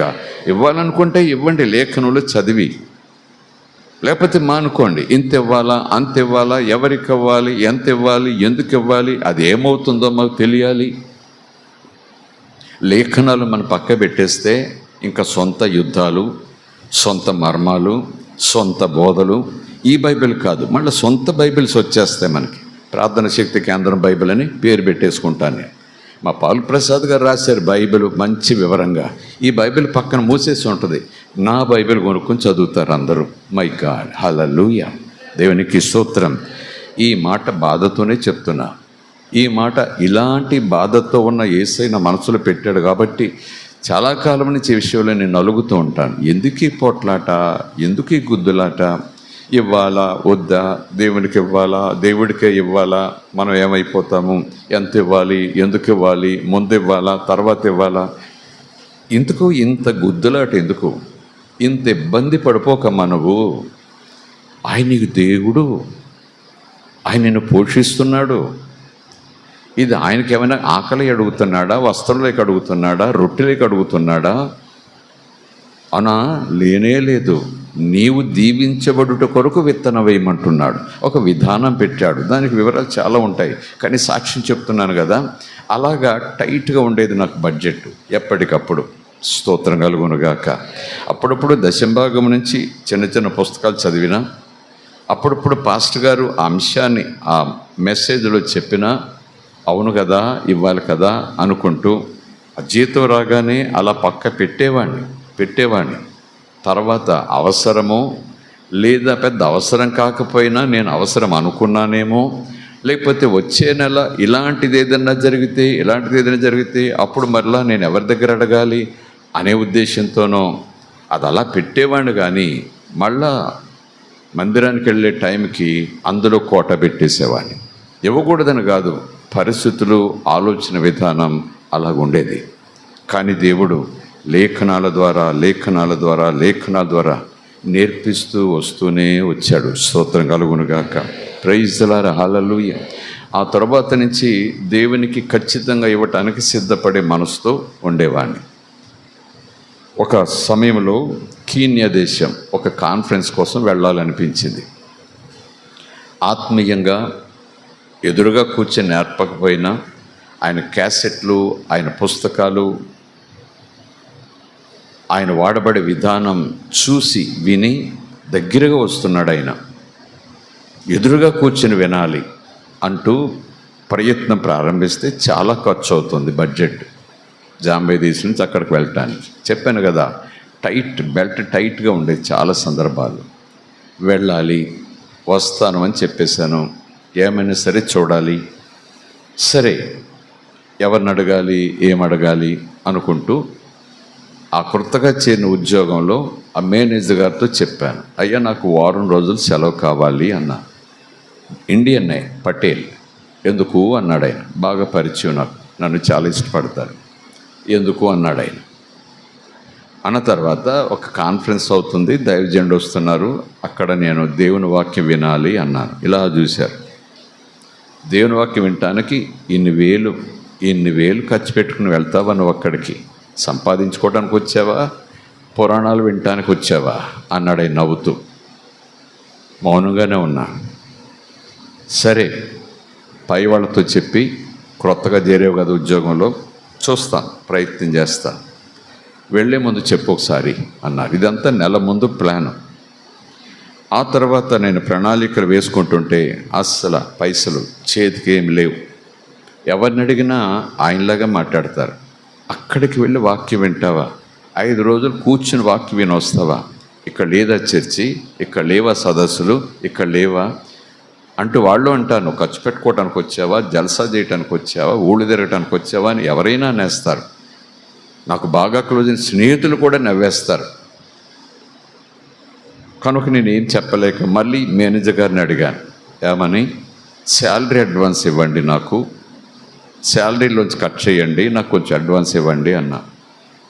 ఆయన మరలా నవ్వి, ఇలాంటి వాటికి శాలరీ అడ్వాన్స్ అడిగితే నో ఇవ్వను అన్నాడంతే ఆయన. నేను మాత్రం చిన్న మనసుతో ప్రార్థన చేసుకుంటూ ఉండేవాడిని. ప్రభా నిశ్చిత్తమైతే, ఆ దైవజనుని కలవటం నిశ్చిత్తమైతే, ఆ సందేశం వినటం నిశ్చిత్తమైతే నన్ను తీసుకెళ్ళు అంటూ ప్రయత్నం మానలేదు, ప్రార్థన మానలేదు. చివరికి ఈ మేనేజర్ గారే ఆ డేట్ దగ్గరకు వచ్చేస్తుంది, విమానం టికెట్లు కొనుక్కోవాలి, అక్కడ బుక్ చేసుకోవాలి, పొట్లో అది అన్నీ రెడీ చేసేసుకోవాలి. ఈయన రోజు 2 రోజులకోసారి ఆయన రూమ్లోకి వెళ్తూ నా రూమ్ తలుపు కొట్టి mister Prasad, have you got your money? నీకు కావాల్సిన డబ్బు అందిందా? అక్కడికి వెళ్తానంటున్నావు కదా, ఎవరన్నా ఇచ్చారా నీకు అంటే ఎవరు ఇవ్వలేదండి అనేవాడిని. నవ్వుకుంటూ వెళ్ళిపోయేవాడు. 4-5 రోజులకోసారి వచ్చి ఎవడిస్తాడు, ఏదో ఇది సంపాదించుకుంటున్నాను అంటే ఇస్తాడు, కానీ ఎక్కడికో పోయి వస్తానంటే ఎవరిస్తారు? బుద్ధి ఉన్నవాడు ఎవడో ఇవ్వడు అంటూ నవ్వుతూనే పోయేవారు. స్తోత్రం కలుగునుగాక. ఇక అడ్వాన్స్ కట్టాలి, టికెట్ కొనుక్కోవాలి, తప్పదు. ఎనీవే, ఆశాదీపం అయితే ఆరిపోలేదు, మనసు అయితే నువ్వు వెళుతున్నావు అని చెప్తుంది. స్తోత్రం కలుగునుగాక. అదే సమయంలో మళ్ళా ఆ రోజు ఆయన సాయంకాలం ఆఫీస్ నుంచి వెళ్ళిపోతూ మళ్ళీ వచ్చి కూర్చున్నారు నా ఆఫీసులో. మళ్ళీ పైసలు అందినయా అన్నారు. అందలేదండి అన్నారు. ఎంత అవుతుంది అన్నారు. ఇంత అవుతుందండి అన్నాను. ఆయన అలా చూసి, అంతా నేను పర్సనల్గా ఇస్తాను, మళ్ళీ నాకు ఇచ్చేయాలి, రేపే ఇస్తాను నీకు పైసలు అని చెప్పేసి వెళ్ళిపోయాడు ఆయన. ఆయనే ప్రభు కార్యం చేస్తారు. స్తోత్రం కలుగునుగాక. హల్లెలూయా. సంతోషం అయిపోయింది, వెళ్ళిపోయాను. 4 రోజులు అయిపోయింది, సదస్సు బాగుంది, చాలా విషయాలు నేర్చుకుంటున్నాను. చివరి రోజు కానుకలు పెట్టే రోజు అని అనౌన్స్ చేశారు. 4వ రోజు రేపు కానుకలు పడతాము అని అనౌన్స్ చేశారు. డెలిగేట్స్ అందరూ కూడా మీరు సిద్ధపడండి, మీ వంతు ఇంత అని చెప్పగానే ఈ మహా ఎక్స్పెండిచర్లో మీరు కూడా కొంచెం విత్తనాలు వేయండి అని ముందు చెప్పేసి వెళ్ళారు కన్వీనర్ గారు. నేను కూడా యథాలాపంగా విన్నానన్నమాట. ఆ తర్వాత ఆ వాలంటీర్స్లో నన్ను కూడా పిలిచారు. ఎందుకంటే నేను ముందు లైన్లో కూర్చునేవాడిని, ఆ సీట్స్లో ఫ్రంట్ విఐపీలు కూర్చుని చోట కూర్చునేవాడిని అనమాట. ఆ హాల్లో, పెద్ద హాలు, దాదాపు 15,000 మంది పడతారు అప్పుడు. కనుక అలాగలా చూసి, బాబు నువ్వురా అని ముందుకు పిలిచారు. ఒక 100 మంది పైగా పిలిచి, కానుకలు పెట్టే పరిచర్య, మీరు కాస్త వెనక గదిలోకి రండి, మీకు కొంచెం ఇన్స్ట్రక్షన్స్ ఇస్తాము అని చెప్పారు. ఈ లోపల పాటలు అయి పాడుతున్నారు. వెనక్కి వెళ్ళిన తర్వాత మీరు కొంచెం ఆగి వెళ్ళాలి, ప్రార్థన చేసుకుంటూ వెళ్ళాలి, ప్రభా మాతో పాటు ఉండు అనుకుంటూ మీరు కానుకలు పడుతూ ఉండాలి, దేవుడి కార్యం చేస్తారు, వాళ్ళని తొందర పెట్టొద్దు, మీరు తొందరపడొద్దు, మీ దృష్టి అంతా కూడా దేవుని మీద ఉండాలి అంటూ ముందు వెనకాల ఇన్స్ట్రక్షన్స్ ఇచ్చారు. అవును, ప్రతిసారి సభలో అలాంటి ఇన్స్ట్రక్షన్స్ నేను పొందుకున్నాను. కనుకనే ప్రతి విషయం కూడా క్లియర్గా చూసి చెప్తుంటాను. ఎక్కడైనా సరే నేను ప్రతిదీ పట్టించుకుంటా. ప్రతి దాని వెనుక ప్రార్థన ఉండాల్సిందే. స్తోత్రం కలుగునుగాక. హల్లెలూయా. అలా నేర్చుకున్నాను అక్కడ. వెంటనే మీకు పోచలు ఇస్తారు అని చెప్పేసి వెళ్ళిపోయాడు ఆయన. ఇంకా పట్టే సందర్భం వచ్చింది. ఏమంటే ఒక మనిషి కూర్చుంటే, ఇలా కూర్చుంటే, 2 మనుషులు కూర్చుంటే ఎంత ఖాళీ ఉండాలో అంత గంప తట్టానండి. కాసేపు అంత గంప నా ముందు పెట్టారు. నాతో పాటు ఇంకో అబ్బాయి, మీరిద్దరూ ఇది పట్టుకోవాలి, ఈ సంచి గంప. అలా ఒకటి కాదు, దాదాపు 50 గంపలు. నేను మనసులో అనుకున్నాను, ఇదేంటబ్బా, కానుకల సంచులు ఇంతెంత ఉంటాయి, ఈ గంప ఏంటి అంటూ వీళ్ళకి మరీ ఆశ ఎక్కువ. కనపడుతుంటే 10,000 మంది కూడా లేరు, 50 గంపలు ఇచ్చేశారు, పట్టుకెళ్ళండి అంటున్నారు. మనసంతా చిన్నపిల్లడు మనసే. ఇలా పెద్ద విశ్వాసంతో అన్న అనుకోకండి, నవ్వుకుంటున్నాను మీలాగే నేను కూడా. మీ పని వరుసను వెళ్ళటమే అన్నారు. చూశానండి ఇవ్వటం అంటే ఏంటో. ముందు ఒక దైవజనుడు వచ్చి వాక్యం చెప్పారు, తర్వాత ఒక సాక్ష్యం చెప్పించారు, తర్వాత ప్రార్థన చేశారు. ఇప్పుడు ఆఫరింగ్ పడతాము, తర్వాత మళ్ళీ క్లాస్ ఉంటుందని చెప్పారు. వెంటనే నేను మరొక అబ్బాయి ఒక్కొక్క వరుసలోకి అందరూ సర్దుకున్నాం. వివరంగా చెప్పను కానీ ఒక 30 గంటలో మా వరుస 2 వరుసలు పూర్తయిపోయాయి. 30 గంటలో మా గంప సకానికి పైగా నిండిపోయింది. నిండిపోవటం అంటే అన్ని కాసులు అనుకోకండి. నోట్లు ఉన్నాయి, కాసులు ఉన్నాయి, వాచీలు ఉన్నాయి, ఉంగరాలు ఉన్నాయి, షర్ట్లు ఉన్నాయి, టైలు ఉన్నాయి, బెల్ట్లు ఉన్నాయి, పరసలు ఉన్నాయి, అన్నీ వేసేసారు. మీకు ఏమి ఇవ్వాలనుంటే అది వేసేయమని చెప్పాడు ఆయన. కొంతమంది రింగులు, కొంతమంది చైన్లు, కొంతమంది వాచీలు, కొంతమంది టైలు, కొంతమంది పైన జాకెట్లు, అందరూ వేసేస్తున్నారు. మేము ముందుకు వెళ్ళిపోయామనుకోండి, మళ్ళీ వెనకాల ఉన్నవాడు ఏదో మర్చిపోయినట్టు గబగబా వచ్చేసి మమ్మల్ని ఆపేసి మళ్ళా ఏదో తీసేసేసేసేవాడు. నాకు ఆశ్చర్యము, వింత వేరే అనబడలేదు, కానీ కళ్ళల్లో నీళ్లు తిరిగాయి. ఆహా, దేవుని ఆత్మకార్యం ఇవ్వటం అంటే ఇలా ఉంటుందన్నమాట. స్తోత్రం కలుగునుగాక. ఇలా ఉంటుందన్నమాట అనుకున్న తర్వాత ఇంకా స్టేజ్ దగ్గరికి వచ్చేస్తాం నడుచుకుంటూ. ఆ సమయంలో పరిశుద్ధాత్మ అన్నాడని ఇప్పుడు చెప్పగలను. మరి నువ్వేం వేసావు అందులో అన్నాడు ఆయన. నువ్వేం వేసావు అందులో అన్నాడు ఆయన. అవును, నేను వేయాలి కదా మరి అనుకున్నా. నా మెంటాలిటీ తెలుసు కదా, ఎలా తీసుకొచ్చాడో దేవుడు తెలుసు కదా. ఇంత దూరం ఆయన సహాయం చేశాడు, అప్పే కావచ్చు, మళ్ళీ తిరిగి ఇవ్వాలి, కానీ ఏదోటి ఇవ్వాలి కదా దేవునికి. నేను కూడా కానుక ఇవ్వాలి కదా అని అనుకుంటూ నా జేబులో ఉన్నది తీసి, ఇంకా తర్వాత ఇంకో రోజు ఉంది, హోటల్ ఖర్చు, ట్యాక్సీ ఖర్చు, ఎయిర్పోర్టు, బ్యాగేజీ, వీటితో పాటు మరి కీన్యా వచ్చాను కనుక జ్ఞాపకంగా ఏదో బొమ్మో ఏదో కొనుక్కుని వెళ్ళాలి, షాపింగ్, ఒక బ్యాగ్ ఏదో కొనుక్కుని వెళ్ళాలి అనుకుంటూ కాస్త పక్కకు పెట్టి కొంచెం వేయటానికి పక్కన పెట్టుకున్నా. అది వేశాను. ఇంతేనా అని అనలేదు, కానీ ఇంతే వేస్తావా అని అనలేదు, కానీ నేను స్టేజ్ దగ్గరికి వెళ్ళే లోపల నా మనస్సు పరిశుద్ధాత్మ స్వాధీనమైపోయి ఎలా ఉరకలేసిందంటే, ఈ జేబులోది కూడా వేసేయాలి, ఈ వెనక జేబులోది కూడా వేసేయాలి, ఆ బ్యాగ్ కోసం పక్కన పెట్టుకునే అది కూడా వేసేయాలి, ట్యాక్సీ, ఆ ఎయిర్పోర్ట్కి ట్యాక్సీలో వెళ్తామా, ఎలాగోలోకి వెళ్తానులే, అది కూడా వేసేయాలి, ఏంటో వేసేయాలి అంటూ లేఖన జ్ఞాపకం వచ్చేస్తూ ఉంది. శోధించి చూడు యెహోవా అని అన్నట్టుగా, స్తోత్రం కలుగునుగాక. టెస్ట్ అండ్ సీ అన్నట్టుగా, దేవుని ఆశీర్వాదం ఎలాగుంటుందో చూడు, కమాన్ టేక్ ఏ ఛాలెంజ్ అన్నట్టుగా, ఈశ్వరం అంటూ సనుక్కున్నట్టు కాదు, ఆశతో మాత్రం వేసేసాను. చూద్దాం దేవుడు ఎలా దీవిస్తాడు. వాళ్ళందరూ వేసిన విధానం చూస్తే నేనేదో పేదోళ్ళ కనపడ్డా. మొత్తం అంతా కూడా ఖాళీ అయిపోయి స్టేజ్ దగ్గరికి వెళ్ళే లోపల ఇంక జేబులు ఏమీ లేవు, పెన్ను తప్ప అంతా అందులో వేసేసాను.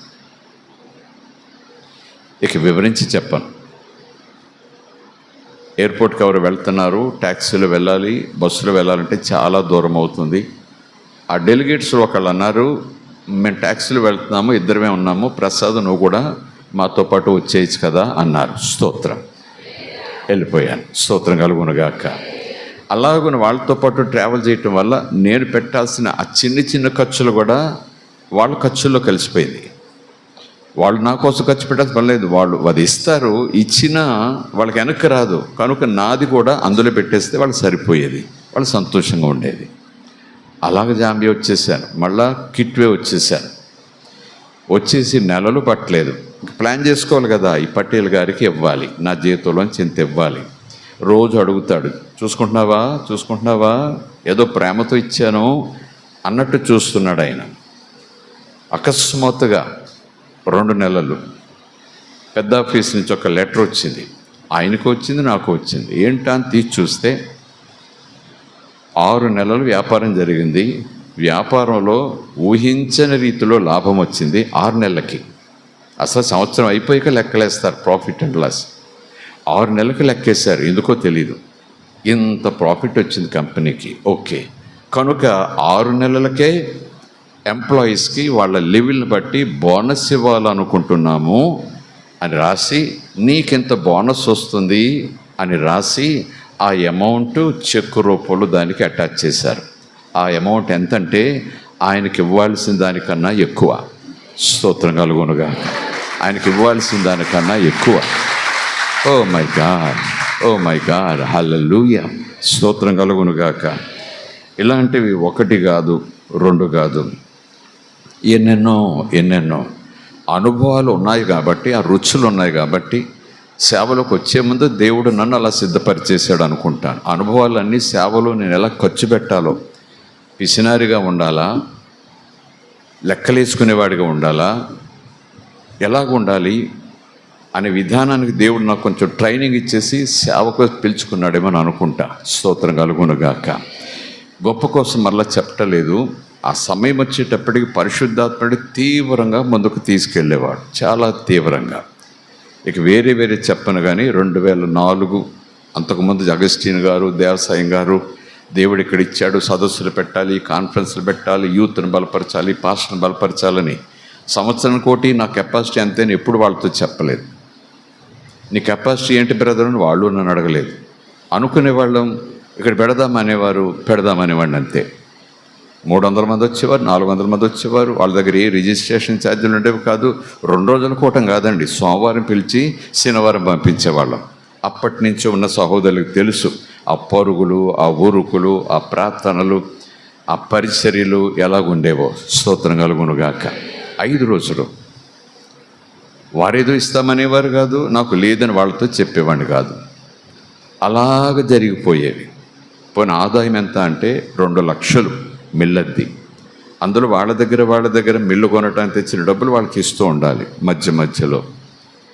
ఇంకేం ఆదాయం లేదు మాకు. భూములు ఏమీ లేవు, అస్సలు భూములు ఏమీ లేవు. ఓన్లీ రైస్ మిల్ అంతే. అది కూడా దేవుడు తీసుకొచ్చి బొట్లో పడేసాడు అంతే.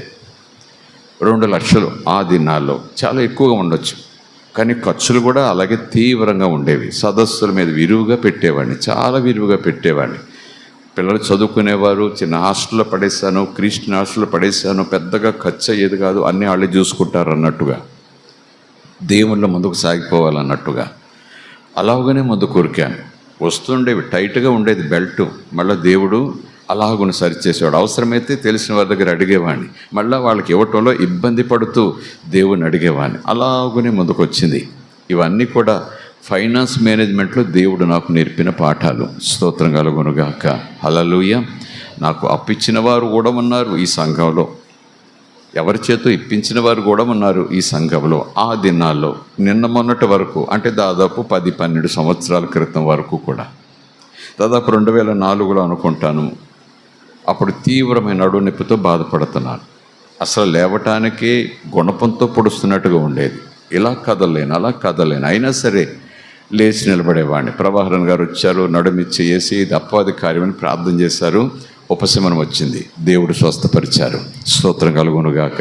అప్పటి నుంచి ఈయన పరిచయమే నాకు, ప్రవక్తగా, మెంటర్గా. గోమ్స్ గారు వస్తున్నారు, హ్యారీ గోమ్స్ గారు రాజమండ్రి అంటే చివరి రోజు అది వెళ్ళాను.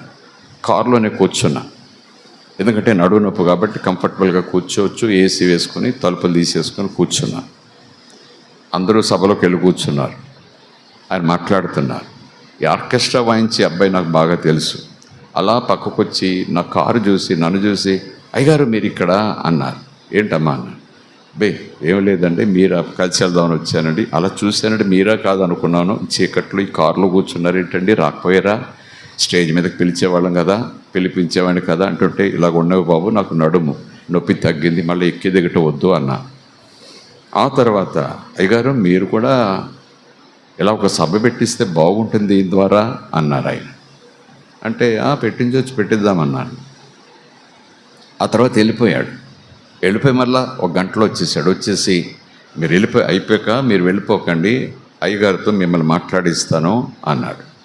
వెళ్ళాను. మహాదైవజనుడు, అద్భుతమైన వాక్యం, స్వస్థతలు, చాలా గంభీరంగా ఉంది సభ.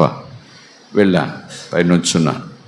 నేను కూడా మీరు ఏదో మీటింగ్ పెడదామని ఏదో అనుకుంటున్నారట కదా అని ఆయన అన్నారు. స్టేజ్ మీద పక్కన సభ అయిపోయింది, వెళ్ళిపోతున్నారు అందరూ. అవునండి అన్నా. ఎంత ఖర్చు అవుతుందో తెలుసా అన్నారు. ఎంత అవుతుందండి అన్నా. కనీసం 2 లక్షలు అవుతుంది, కనీసం మినిమం 2 లక్షలు అవుతుంది. అది మీరు చేత్తో పట్టుకుంటేనే చేయగలరు సభ. ఎలాగంటున్నాను, ఏమనుకోవద్దు అని చెప్పారు. అప్పుడు నేను వెంటనే అన్నాను, నాకు ఒకే ఆదాయం ఉంది రైస్ మిల్ మీద, సంవత్సరానికి 2 లక్షలు ఇస్తారు అద్దె అడ్వాన్స్గా తీసేసుకుంటా. అడ్వాన్స్గా 2 లక్షలు తీసుకుని ఖర్చు పెట్టేస్తా, మీరు మాతో రావాలి అని చెప్పేశాను. స్తోత్రం కలుగునుగాక. మరి పిల్లలు ఎలాగా, సదస్సులు ఎలాగా, చర్చ ఎలాగా, నా బ్రతికి ఎలాగా, నా ప్రయాణం ఎలాగా వేసుకోవాలి నిజంగా అవన్నీ కూడా. కానీ అలా అనేసాను, వచ్చేసాను. అదే నమ్మకతో ఉన్నాను. ఇంకా సభలు ఎలా జరిగాయో మీకు తెలుసు రామచంద్రపురంలో. దేవునికి స్తోత్రం. అలా విరివిగా వెదజల్లటానికి ప్రభు నన్ను ప్రేరేపించి తీసుకెళ్ళాడు. అవి ఎలా వస్తాయి, తర్వాత 2 లక్షలు ఎలా మెయింటైన్ చేయాలి ఇక్కడ ఈ ఖర్చులని అనుకున్నా. ఆ సదస్సు ముగిసేటప్పుడు, సభ ముగిసేటప్పుడు వాళ్ళు చెప్పారు, డీజిల్కి మీరే ఇవ్వాలి, జనరేటర్లు మావి, స్టేజ్ మాది, ఖర్చు అంతా మాదే, వాల్ పోస్టులు మేమే పంపిస్తాం, కరపత్రాలు మేమే పంపిస్తాం, మా పని వాళ్ళు వస్తారు, కొంచెం భోజనం పెట్టి పడుకోవటానికి ప్లేస్ చూపించండి, జనరేటర్లు మేమే తెస్తాం, డీజిల్ మీరు పోసుకోవాలి. మరొక ప్రత్యేకమైన మాట ఆయన పక్షంగా ఉండే ఆయన చెప్పారు, జలజ ప్రసాద్ గారు. ఏం చెప్పారంటే, మీరు 5 రోజులు కానుకలు మా ఖర్చుల కోసం మేము తీసేసుకుంటాం, కానుకలు కూడా మీరు ఎక్స్పెక్ట్ చేయకండి, మీరు అలా కన్విన్స్ చేయాలి మీటింగు అన్నారు. నో ప్రాబ్లం అన్న. స్తోత్రం కలుగునుగాక. అలా కానుకలు పెట్టేవాళ్ళము, వాళ్ళకి ఇచ్చేసేవాళ్ళం, కానుకలు పెట్టేవాళ్ళం, వాళ్ళకి ఇచ్చేసేవాళ్ళం. మీటింగ్స్ అయిపోయినాయి, వారం అయిపోయింది. అక్కడక్కడ వాళ్ళకి ఇవ్వాల్సినవి ఉంటాయి కదా, బిల్స్ అన్నీ వేసుకుంటా ఉన్నాను. స్టేజ్ దగ్గరికి వచ్చి చాలామంది పాస్టర్ గారు బాగున్నారా, అన్నా బాగున్నారా అంటూ తెలిసిన వారు, బంధువులు, వాళ్ళు వీళ్ళు వచ్చి చేతులు ఏదో పెట్టెళ్ళేవారు, జేబులో పెట్టుకునేవాడిని, చేతులు ఏదో పెట్టెళ్ళేవారు, జేబులో పెట్టుకునేవాడిని. సభలు అయిపోయాయి, ఒక వారం అయిపోయింది. ఇవన్నీ తీసి ఒక చోట పెట్టాను. నమ్మండి ఎంతైతే ఖర్చు అయిందో అంత స్టేజ్ దగ్గరకు వచ్చి వాళ్ళు నా చేతుల్లో పెట్టినది సరిపోయింది అంతే. స్తోత్రం కలుగునుగాక.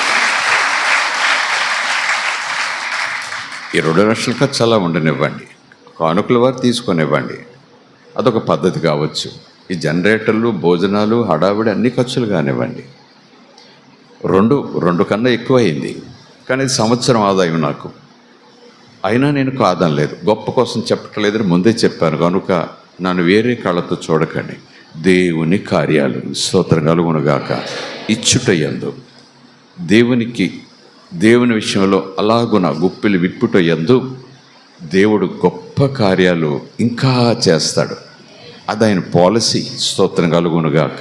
హల్లెలూయా. దేవునికి స్తోత్రం. అలాగునే 2004 ఆయన ఇక్కడ కూడా వచ్చారు. ఆదివారం ఒక ఆశీర్వాదం ఇచ్చి ప్రవచనం చెప్పి వెళ్ళారు. 2004 ఆ సన్నివేశంలో ఏమని తెలుసా, ఈ రోజు నుంచి అబ్రహాం ఆశీర్వాదాలు ఎలాంటివో నువ్వు చూస్తావు. దేవుడిని అలాగా లిఫ్ట్ చేస్తాడు. ఇంతవరకు ఉన్న ఇరుకులన్నీ కూడా పోతాయి. విశాలమవుతం కాదు, నీవు లెక్క పెట్టుకోలేనంతగా దేవుడు నిధులు నీకు ఇచ్చేస్తాడు అని ప్రవచనం చెప్పి వెళ్ళారు. 2004 నుంచి ఈ రోజు వరకు నా కళ్ళారావి చూస్తున్నాను నేను. స్తోత్రం కలుగునుగాక. దేవునికి స్తోత్రం. Hallelujah. Praise the lord. Hallelujah. ఉండి కాదు, ధనం ఉండి కాదు, జమీందారు నన్ను అసలే కాదు. నా ఆదాయం ఎంతో కొంతమందికి తెలుసు. ఆ దినాల్లో ఇబ్బంది, భోజనం లేక అనేవాడిని కాదు, కానీ ఎక్స్ట్రా లగ్జరీలోకి వెళ్ళేవాడిని కాదు. అంత మిత్తంలో ఉండేవాడిని. కొంతమంది కొంచెం చిరునవ్వు వచ్చేది, అయ్యగారు మరి ఇదేంటి అన్నట్టుగా. దేవుడు నాకు నేర్పించిన విధానం, ఆయన కోసం ఖర్చు పెట్టడంలో దూసుకెళ్ళిపోతా, నా కోసం ఖర్చు పెట్టుకోవటంలో నిదానాన్ని అవలంబిస్తా. ఇప్పటికీ నాకు అదే పద్ధతి. స్తోత్రం కలుగునుగాక. హల్లెలూయా. ఇక మరొకలాగా చెప్పను కానీ ఈరోజు నా ఆదాయాన్ని అంతకంతకు పెంచుకుంటూ వెళ్ళాడు ఆయన. లంకి బిందెలు ఏమీ తగలేదు, లాటరీ టిక్కెట్లు ఏమీ తగలేదు, విదేశాల నుంచి దొరలేమీ నాకు పంపటలేదు. ఆయనే ఇస్తున్నాడు, ఇప్పిస్తున్నాడు. ఆయనే కలగజేస్తున్నాడు, కనికరంతో సమృద్ధిని చేతిలో పడేస్తున్నాడు. కనుకనే విస్తారంగా ఇంకా ఖర్చు పెట్టుకుంటూ 3 నెలలకు సదస్సు ఉన్న 3000 మందికి భోజనాలు పెట్టినా ఇచ్చేవారు ఇస్తూనే ఉన్నారు, పెట్టే ఖర్చు పెడుతూనే ఉన్నాను. ఎక్కడ నాకు దేవుడు ఈ రోజు వరకు లోటు రానివ్వలేదు. ఈ పిల్లలు ఏం చదువుతారో, ఎంత చదువుతారో, ఎలా చదువుతారో, ఈ పిల్లలు ఎలా బ్రతుకుతారో, ఆ సేవలకు వచ్చిన 9 రోజుల్లో అసలు చదువుతారో లేదో, ఏమవుతారో ప్రభా వాళ్ళని చేతిలోకి అప్పచెప్తున్నా అన్నట్టు ప్రార్థన మాత్రం చేసేవాడిని. ఈరోజు వాళ్ళను కూడా ఒకరి దగ్గర చేయి చాపక్కలేనంత, ఒకరికి ఇవ్వగలిగినంత స్థాయిలో వాళ్ళిద్దరినీ పెట్టేశాడు దేవుడు. ప్రభు వాగ్దానం చేశారు, జాంబిని చూస్తుంటే నీతిమంతుని పిల్లలు బెచ్చిమెత్తుకోవటం ఎవరు చూడలేదు, చూడరు కూడా. అలాగే నా పిల్లలు నాకు ఇవ్వకపోయినా, నాకిమ్మని నా పిల్లల్ని అడగకపోయినా వాళ్ళు ఇచ్చేది ఇస్తూనే ఉంటారు. కానీ డాడీ ఇది మాకు లేదు అనే పేరు 3వ 4వ తరగతి నుంచి కూడా ఇప్పుడు వాళ్ళు ఏం అడగలేదు, ఏ గిఫ్ట్ అడగలేదు, ఏ వస్త్రం అడగలేదు. గొప్పగా చెప్పుకుంటాను కాదు, కానీ అప్పుడప్పుడు నేను పాస్టర్ గారు చాలా సందర్భాల్లో చిన్న మాట అనుకుంటుంటాం. దేవుడు నిజంగా వాళ్ళిద్దరిని తన స్వాధీనం చేసుకున్నాడు కాబట్టి, లేకపోతే వాళ్ళు అడిగితే ఇవ్వాలని ఉంటుంది కదా మనకి. ఈ డ్రెస్ కావాలి మమ్మీ, ఇది కావాలి మాకు, హాస్టల్లో ఉన్నాం, ఇవేమీ ఉండవు అక్కడ. వచ్చినప్పుడు ఏమైనా అడిగితే ఏదో చేసి పెట్టాలి, ఏదో ఇవ్వాలి. ఏం కావాలి మీకంటే ఏమక్కర్లేదు అనేవారు.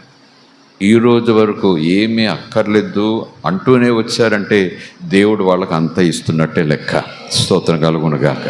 మళ్ళా చెప్తున్నాను, మనస్ఫూర్తిగా చెప్తున్నాను, సంతోషంగా చెప్తున్నాను, ఫైనాన్స్ అది దేవుని స్వాధీనం చేసేస్తే దేవుడు చక్కగా అన్ని సెటిల్ చేసేస్తాడు, అందులో సందేహం లేదు. స్తోత్రం కలుగునుగాక. Praise the lord. హల్లెలూయా. ఎప్పుడూ చేయి కిందుండే స్థితి నుంచి ఈరోజు దేవుడు నా చేతిని పైకి తీసుకొచ్చేసాడు. కానీ ఈ డివైన్ ప్రిన్సిపల్స్ నేను నేర్చుకుంటూ పాటిస్తూ వస్తుంటాను. క్రొత్త విషయాలు నేర్చుకుంటాను. అది దేవుని ప్రిన్సిపల్ అని లేఖను హామీ ఇవ్వగానే అది పాటించటానికి ముందు ప్రాక్టీస్ మొదలు పెడతా. ఫస్ట్, సెకండ్, థర్డ్ 3-4 స్టెప్పులు వేసేటప్పటికి నాకు కొన్ని రుజువులు వచ్చేస్తాయి. ఓహో, ఇది దేవుని నడిపింపు అంటూ అందులో స్పీడ్గా ముందుకెళ్ళిపోతాను. ఎప్పుడు నాకు ఆర్థికంగా ఎదురు దెబ్బలు తగలనివ్వలేదు యేసయ్య. ఇంకనూ ముందుకు తీసుకెళ్ళిపోతున్నాడు. స్తోత్రం కలుగునుగాక. Praise the lord. హల్లెలూయా. కనుక సభ పెడదాము అనుకుంటే అమ్మో ఇంత ఖర్చు అవుతుంది, మొన్ననే సభ పెట్టాను అని నేను అనుకున్నా. మళ్ళీ ప్రార్థనలో కూర్చుంటే ఆయన అద్భుతంగా ఒక ప్రేరేపణ ఇస్తారు. ఏమన్నా తెలుసా? ఇది నీ పనా నా పనా అని అడుగుతాడు ఆయన. ఇది నీ పనా నా పనా అని అడుగుతాడు. నీ పనేనయ్యా. అమ్మ నీకెందుకు టెన్షను, నేను చూసుకుంటాను కదా అంటున్నట్టుగా ఇలా దైవజనులు చెప్పేవారు అక్కడక్కడ సభల్లో. అలాగే నేను అనుకునేవాడిని. అనుకున్నట్టుగానే దేవుడు కూడా అనుకుని ఈ రోజు వరకు కార్యాలు చేసుకుంటూనే వచ్చారు. స్తోత్రం కలుగునుగాక. ఇక ముందు కూడా చేస్తారు. మీ జీవితంలో కూడా ఇప్పటికే చేస్తున్నారు. మీ జీవితంలో కూడా ఇంతకన్నా ఎక్కువగా చేసుకుంటూ వస్తున్నారు. ఒకప్పుడు ఈ స్థితిలో నుంచి ఈ స్థితిలోకి దేవుడు లిఫ్ట్ చేసేసారు మిమ్మల్ని. ఇంకా ఎన్నో చేయబోతున్నారు. కనుక అందరూ కూడా దేవుని విషయంలో సిద్ధంగా ఉందాం. దేవుని మనకి స్తోత్రం కలుగునుగాక. Praise the lord. Hallelujah. Praise the lord. Hallelujah. So ఈ విషయాలు, ఈ సాక్ష్యం నేను ఇలాగ కొంచెం చెప్పడానికి గల కారణం ఏంటంటే, ఈ టైతింగ్, దశమ భాగం లేదా కానుకలు, కృతజ్ఞతార్పణలు, స్వేచ్ఛార్పణలు, ప్రతిష్ఠతార్పణలు, పాత నిబంధనలు ఉంటాయి పేర్లన్నీ, బలులు, అర్పణలు, వాటన్నిటి గురించి స్టడీ చేస్తాం. కానీ ఈ ఫైనాన్షియల్ మేనేజ్మెంట్లో ఆ విషయాలను ఒక్కసారి అలాగ ఆలోచించేసి ఇవ్వాలా వద్దా, ఎంత ఇవ్వాలి, ఎవరికి ఇవ్వాలి అనేది ఆ సూచనలు దైవజనుల సభలలో ప్రార్థనల ద్వారా కానీ, సమావేశాల ద్వారా కానీ, సందేశాల ద్వారా కానీ, లేఖనాల్లో ఉన్న మాటను తీసుకుని వాళ్ళు వివరించిన విధానాన్ని చొప్పున కానీ దేవుడు మనకు ఒక ఎసెన్స్ని ఇస్తారు, మనకు ఒక క్రీమ్ ఇస్తారు, మనకు ఒక సత్యం మనం చేత పట్టుకునేలా చేస్తారు. అది పట్టుకుని మనం వెళ్ళిపోవటమే, ఆ మాట పట్టుకుని వెళ్ళిపోవటమే. స్తోత్రం కలుగునుగాక. ఆదాయము తక్కువగా ఉన్న ఆ దినాల్లో అంత జరిగించారంటే దేవుడు ఇచ్చాడు అని ఒక్క మాట నేను చెప్పను. దేవుడు అనేక మంది చేత ఇప్పించాడు. సరిగ్గా సభ ముందు ఇప్పిస్తాడు. చక్క వచ్చేస్తాయి అంతే. ఒక సహోదరి, ఒక సహోదరుడు, ఒక పేద వ్యక్తి కూడా 25,000 30,000 పొట్లు గట్ట అయ్యగారు సభ వస్తుంది కదా వాడండి అని తెచ్చిన రోజులు ఎన్నో ఉన్నాయి ఈ సంవత్సరాల్లో. ఈ సంఘంలోని అయ్యో ఎలా బతుకుతున్నాడు ఏంటో అని అందరూ అనుకునే వ్యక్తి అలా తీసుకొచ్చి ఇదేంటయ్యా అని అంటే దేవుడికండి అని ఇచ్చి వెళ్ళిన సందర్భాలు చాలా ఉన్నాయి. మీరు ఇచ్చుచున్నారు కనుకనే, మీ చేత ఇప్పిస్తున్నాడు కనుకనే, ఇంకా అనేక మంది విత్తనాలు చల్లుతున్నారు కనుకనే దేవుడు పని ముందుకెళ్ళిపోతూ ఉంది. దేవుడు పని ముందుకెళ్ళిపోతూ ఉంది. స్తోత్రం కలుగునుగాక. Praise the lord. Hallelujah. Hallelujah. చిన్న పల్లవి పాడుకుందాం. Thank you Lord. Thank you Lord. Thank you Jesus.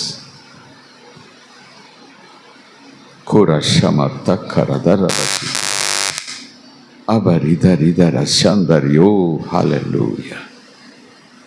Thank you Jesus. Thank you Jesus. Thank you Jesus. Thank you Father. Thank you Father. నీతోనే ఉండుటాయే నా జీవిత వాంఛయ్యా, నీ చిత్తం నెరవేర్చుటయే హృదయ తపనయ్యా. నీతోనే ఉండుటయే నా జీవిత వాంఛయ్యా, నీ చిత్తం నెరవేర్చుటయే హృదయ తపనయ్యా. యేసయ్యా నిన్నే కదా నా ముందు నిలిపేను. యేసయ్యా నిన్నే కదా నా ముందు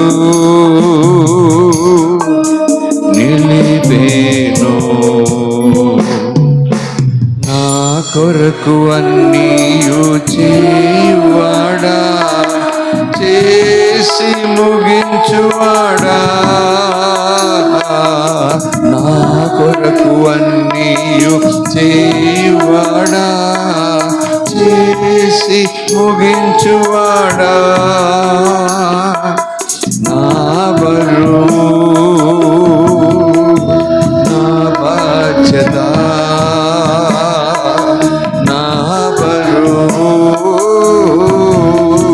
నా బాధ్యత నీ పాద చెంత ఉంచితిని, నీ పాద చెంత ఉంచితిని. నీతోనే ఉండుటయే నా జీవిత వాంఛయా, నీ చిత్తం హృదయ తపనయ్యా. గుండెల నిండా ఊపిరి తీసుకుని యేసయ్యా నిన్నే కదా నా ముందు నిలిపేను. యేసయ్యా నిన్నే కదా నా ముందు నిలిపేను, నా ముందు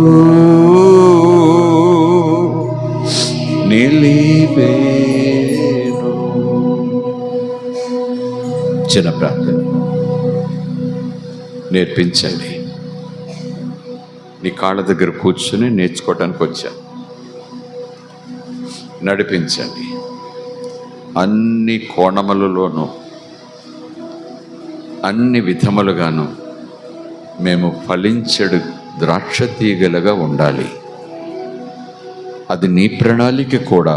అందుకేను మమ్మలను అంటు కట్టుకున్నావు. నీలో నుంచి నీ ప్రభావం మాలోనికి ప్రవహింపచేసే ఆ ప్రయాస నువ్వే పడుతున్నావు. కనుక నీ మాటను నీ మాటగానే మేము వినాలి. నీ మాటను నీ మాటగానే అర్థం చేసుకుని దానికి శిరస్సు వంచాలి. నీ మాటను నీ మాటగానే స్వీకరించి దానికి లోబడి అలాగున అడుగులు వేయాలి. ఎంత ఆనందం, ఎంత అభివృద్ధి, ఎంత ఆరోగ్యం, ఎంత సమృద్ధి, ఎంత శాంతి మాటలతో వివరించలేం, పాటలతో కూడా వివరించలేం. అంత మంచితనము మా ముందు కుమ్మరిస్తున్న యేసయ్యా, కొద్ది నిమిషములు ఈ మాటలు వినుటకు ఉన్న సమయంలోనే మేము ఏకాగ్రత కలిగి వినటానికి సహాయం చేయండి. మా మనసులు అటు ఇటు పోకుండా కృప చూపించండి, ఆకర్షించండి. యేసు నామములో అడుగుచున్నాము తండ్రి, ఆమేన్. ప్రైజ్ ది లార్డ్, హల్లెలూయా. ఆదాయం ప్రతిదీ కూడా దేవునిదే అని చెప్పుకున్నాం కదా గడిచిన వారాల్లో. What ever we have it's belongs to God. దేవుడు మనకు వాటిని ఇచ్చి వాటిని కేర్ టేకర్లుగా ఉండమన్నాడు, స్టూవర్డ్స్గా ఉండమన్నాడు, పరిచారకులుగా దీన్ని జాగ్రత్త పెట్టండి అన్నట్టుగా. కనుక ఇది నాది అన్నట్టుగా దేవుడు అన్నా, ఇది నీదే నీకు ఇచ్చాను అని దేవుడు అన్నట్టుగా ఉన్నా, నీకోసం సరే అన్నట్టుగా ఉన్నా, మన మూలపాటులకు వెళ్ళిపోయేటప్పటికీ దేవుడే నాకు ఇస్తే నేను సంపాదించుకోగలిగాను, దేవుడు నాకు ఇస్తే ఇప్పుడు నా దేవుడు నా దగ్గరికి వచ్చింది. ఇది నాది కాదు. నిజానికి నేను ఆలోచన చేస్తే, నిజానికి నేను అవగాహన చేసుకుంటే ఇది దేవునిది. స్తోత్రం కలుగునుగాక. దేవుని మనకి స్తోత్రం. ఈ విషయంలో మరొక వచ్చిన భాగం నేను చదివించను కానీ, ఎప్పుడు డిబేట్లో మీరు వినేవి, నేను వినేవి, మీరు కూడా ఆసక్తితో ప్రశ్నలు వేసుకునేవి, ఇప్పటికీ మీరు కొంతమంది దైవజనులను అడుగుతుండేవి. ఆ దైవజనులు అవును కాదు అని చెప్పినా సరే మీరు కొంతమంది తీసుకోలేక మళ్ళా మరొక దైవజనుని అడిగేది. వాళ్ళు ఏం చెప్పినా మళ్ళా మీ మనసులో ఆలోచనలు అలాగనే ఉండిపోయేవి, ఉండొచ్చు. ఏదేమైనా మళ్ళీ వచ్చినాలే ప్రభు మీ ముందు పెడతాడు. పెట్టిన తర్వాత పరిశుద్ధాత్మ మీకు ఆ సత్యాన్ని విప్పి చూపిస్తాడు. ఆ తర్వాత మీరు ముందుకెళ్ళిపోతే చాలు. స్తోత్రం కలుగునుగాక. హల్లెలూయా. చెప్పాను కదా, ఫైనాన్సెస్గా దేవుడు మనల్ని సమృద్ధిలోకి ఇస్తాడు. కొదువు ఉన్నా సరే, ఎవరి చేతైనా సరే మనం పోషించి ఏర్పాటు చేస్తాడు. మళ్ళను 100 మందిని పోషించి ఏర్పాట్లోకి మనల్ని తీసుకొచ్చేస్తాడు. అంతా ఆయన నడిపింపు. ఆయనకు తెలియకుండా ఏది జరగదు. ఆయనకు తెలియకుండా మనకు ఏది రాదు. ఆయనకు తెలియకుండా మన దగ్గర నుంచి ఏది పోదు. అంతా ఆయన చిత్తమని ఎరిగి ఆయన చేతులు మనం ఉంటే అంతా ఆయన చూసుకుంటాడు. చూసుకోమని ఆయన చెప్పాడు. దేనికి బెంగపడొద్దని చెప్పాడు. తండ్రికి మీ పిటిషన్ పెట్టండి, ఆయన చూసుకుంటాడు. స్తోత్రం కలుగునుగాక. ప్రైజ్ అలాడ్. హల్లెలూయా. ఒక చిన్న పాయింట్ చెప్పి, సాక్ష్యం కాదు కానీ సాక్ష్యంలో భాగమే కానీ చిన్న పాయింట్ చెప్పి, ఈ దశమ భాగము అనే మాట మీద వాదాలు వివాదాలు ఇలాగ ఉన్నాయంటూ 3వ వాదం నేనే పట్టుకురాను కానీ అవే మీ ముందు పెట్టి కొన్ని వచనాలు మీ ముందు చెప్పి నా ఇంటెన్షన్, నా నమ్మిక మీ ముందు పెడతాను. మీరు కూడా పరిశుద్ధాత్మ మిమ్మల్ని ప్రేరేపించినట్టుగా ఈ ఫైనాన్సెస్ని ఎలా మేనేజ్ చేసుకోవాలనేది మీరు డిసిషన్ తీసుకోండి. స్తోత్రం కలుగునుగాక. హల్లెలూయా. దేవునామానికి స్తోత్రం. చాలా కాలం, ప్రారంభం నుంచి చాలా కాలం వరకు ఈ దశభాగం గురించి ఒక అవగాహన వచ్చిన తర్వాత, ఇవ్వాలా వద్దా అనే దాని మీద కూడా నాకు ఒక నిర్ణయం వచ్చిన తర్వాత ఇస్తాను. దశభాగం ధర్మశాస్త్రంతో రాలేదు, ధర్మశాస్త్రం కన్నా ముందే వచ్చింది అనే మాట నేను గట్టిగా పట్టుకున్నా. కొంతమంది లేదు అంటే ఓకే పోనివ్వు, ఉంది అంటే ఇవ్వు. స్తోత్రం కలుగునుగాక. అందులో పెద్ద డిబేట్ ఏముంది, కలహం ఏముంది, వాదం ఏముంది, వివాదం ఏముంది? వాడికెవడకు ఇచ్చేస్తాను 10 అంటే నీకు కోపం రావచ్చు. ఈ 10 కాదు 15 అని చెప్పొచ్చు. మనుషులకి ఇచ్చే విషయంలో కొట్టుకోవాలి కానీ, నాకు వచ్చే విషయంలోనే ఏమైనా వాదం పెట్టుకోవాలి కానీ, దేవునికి ఇచ్చే విషయంలో ఏంట్రా బాబు మీకు గోల? ఆయన ఉంచేసుకుంటాడా? ఆయన పోగేసేసుకుంటాడా? అసలు ఏం చేస్తాడు? అసలు ఎందుకు ఇమ్మంటున్నాడు? తిరిగి 100 అంతలు చేసి నీకు ఇవ్వటానికే కదా. స్తోత్రం కలుగునుగాక. హల్లెలూయా. ఏ రైతునైనా గట్టు మీద నీరు పెట్టి దమ్ము చేసి ఆ చాట్ల విత్తనాలు తీసుకొని ఆట పాట పాడుకుంటూ ఆ మంచి విత్తనాలు ఆ బురదలో తిరిగేసి ఇలా వెదజల్లేస్తే ఆ రైతు పిల్లోడే, బాగా చదువుకున్న పిల్లోడే, జ్ఞానమైన పిల్లోడే. ఏంటి అలా మట్టిలో పోసేస్తావు తాతయ్య? మట్టిలో పోసేస్తావు డాడీ? మట్టి పాలు చేసేస్తావు. ఇంటికి పట్టుకెళ్ళి బొగొండుకోవచ్చు కదా, ముష్టోళ్ళకి ఇవ్వచ్చు కదా, లేకపోతే కాకులకి పెట్టవచ్చు కదా. ఏంటి మట్టిలో పోసేస్తావు నువ్వు? నిక్షేపం లాంటి ధాన్యాలు అలా పోసేస్తావేంటి? నీకెవన్నా అని అంటే పక్కపక్క నవ్వేస్తాడు ఆ రైతు. నీ మనసుకు అంతే తెలిసింది, నీ గ్రహింపు అక్కడికే ఉంది. ఎందుకంటే అది నీ తప్పు కాదు. Because your mind set is like that. నీ అంతకన్నా నువ్వు ఆలోచన చేయలేవు. కానీ నాకు తెలుసు, విత్తనాలు నేను మట్టిలో కలిపేసి దూబరా చేయటం లేదు. 3 నెలల్లో 1000 విత్తనాలు నేను తీస్తా. నేను తీయటం కాదు, దేవుడు ఇస్తాడు. స్తోత్రం కలుగునుగాక. హల్లెలూయా. కనుక ఆ దశమ భాగం గురించి ఒక అండర్స్టాండింగ్ వచ్చిన తర్వాత, దేవునికి ఇవ్వటం ఒక అండర్స్టాండింగ్ వచ్చిన తర్వాత, అసలు దేవునికి ఇచ్చే విషయంలోకి భయమే లేనటువంటి మనసు నాకు వచ్చిన తర్వాత కూడా మొత్తం అంతా బడ్జెట్ వేసుకుని ఆ ఖర్చులన్నీ పెట్టుకున్న తర్వాత ఇంత ఆదాయం కనుక ఇప్పుడు ఇస్తాను అంటూ అన్ని అవసరాలు తీర్చుకున్న తర్వాత ఆ దశమగా ఉండేలాగా చూసుకుని అది ఇచ్చే విధానం ప్రారంభంలో. కానీ కొంతకాలం అయిన తర్వాత పరిశుద్ధాత్ముడు ఆ సిస్టమ్ మార్చుకోమన్నాడు. ఏం మార్చుకోమన్నాడు అంటే, నీ అవసరాలన్నీ ఖర్చు పెట్టుకునే దశభాగం అంకె వచ్చేసింది, నీకు అంకె వచ్చేసింది. ఓకే, అన్నీ ఖర్చు పెట్టుకున్న తర్వాత అంకెకి సరిపడగా లేకపోతే నువ్వు ఎంత ఇబ్బంది పడిపోతావు, ఎంత ఫీల్ అయిపోతావు అయ్యో దేవునికి ఇవ్వలేకపోతున్నాను. కనుక కొంతకాలం అయిన తర్వాత ప్రభు ఆ ప్రిన్సిపల్ని కొంచెం మార్చాడు. నువ్వు చివర్లో తీయటం కాదు దశంభాగం, ఆదాయం రాగానే పక్కన పెట్టు, అది నీది కాదు, పక్కన పెట్టు, ఇలా చేసి చూడు అన్నాడు. అప్పుడు పరిస్థితులు ఇంకా మారిపోయాయి. స్తోత్రం కలుగునుగాక. దేవుని నామానికి స్తోత్రం. కనుక ఫైనాన్సెస్ విషయంలో ఎలా మనం మేనేజ్ చేయాలి, ఎలా ఖర్చు పెట్టాలి, దేని ఖర్చు పెట్టాలి, ఆ దేవుడిచ్చిన సంపదను మరలా తిరిగి నేను నా కుటుంబం కొరకు అలా వాడాలంటే ఫస్ట్ ప్రిన్సిపల్ ఏంటంటే దేవునిది పక్కకి పెట్టాలి. That is the first step. స్తోత్రం కలుగునుగాక. అదొక ప్రిన్సిపల్, అది కొనసాగుతూ ఉంది. ఈరోజు ఈ దశమ భాగం గురించి ఎవరు ప్రారంభించారు, ఎక్కడ ప్రారంభించారు, అసలు యేసు ప్రభు దీని గురించి ఏం చెప్పారు, లేఖనాలు ఏం చెప్తున్నాయి అని చకచక ధ్యానం చేయాలంటే సమయం సరిపోకపోవచ్చు. దేవుని చిత్తమైతే వచ్చేవారం కూడా మనం చెప్పుకోవడానికి ప్రయత్నించేద్దాం. కనుక ఇప్పుడు నేను ధ్యానం చేసి లేదా మీతో కలిసి ధ్యానం చేసే అంశాల తీరు విధానం వేరే వాళ్ళు వింటే వేరే అపోహలు రావచ్చు, అపార్థాలు రావచ్చు, లేదా వేరేగా అనుకోవచ్చు. కనుక ఎప్పటిలాగానే ప్రార్థన పూర్వకంగా ప్రభు సహాయం కోరుతుండగా కాని మాట నా నోటి వెంపట రాకుండా ప్రభువును నా నోటికి ఆ కాల్పు, ఆ నిప్పు అంటించమని చెప్పొస్తున్నాను. కనుక ఏం మాట్లాడినా దేవుని మాటగా మీరు స్వీకరించండి కాదు, నేను మాట్లాడే మాట దేవునిదని నేను నమ్ముతున్నా. కనుకని మీరు ఖచ్చితంగా నిశ్చయంగా దానిని మీరు అంగీకరించి అవలంబించవచ్చు, అందులో సందేహం ఏమీ లేదు. స్తోత్రం కలుగునుగాక. Praise the lord. హల్లెలూయా. ధర్మశాస్త్రం కొట్టివేయబడింది, ధర్మశాస్త్రంలో ఉంది. యేసుప్రభు ధర్మశాస్త్రం ముగించాడని ఎక్కువగా ధర్మశాస్త్రం గురించి కొంతమంది చెబుతూ ఇవ్వాల్సిన పని లేదు, ఆ టైతింగ్ దశంభాగం అసలు పదమే లేదు యేసుప్రభు వచ్చాక అంటూ కొంతమంది అలా పెట్టేస్తారు. ఓకే, అది కూడా సమంజసమే. కానీ ఇది దేవుడు దశమ భాగమేమని మోషే ద్వారా చెప్పాడంటే అసలు దశమ భాగమే ఇవ్వాలి అనే పేరే లేనప్పుడు అసలు దశమ భాగం ఇవ్వాలి అని అబ్రహాముకి ఎందుకు ప్రేరేపణ వచ్చింది? మెల్కీషెదకు చెప్పాడా?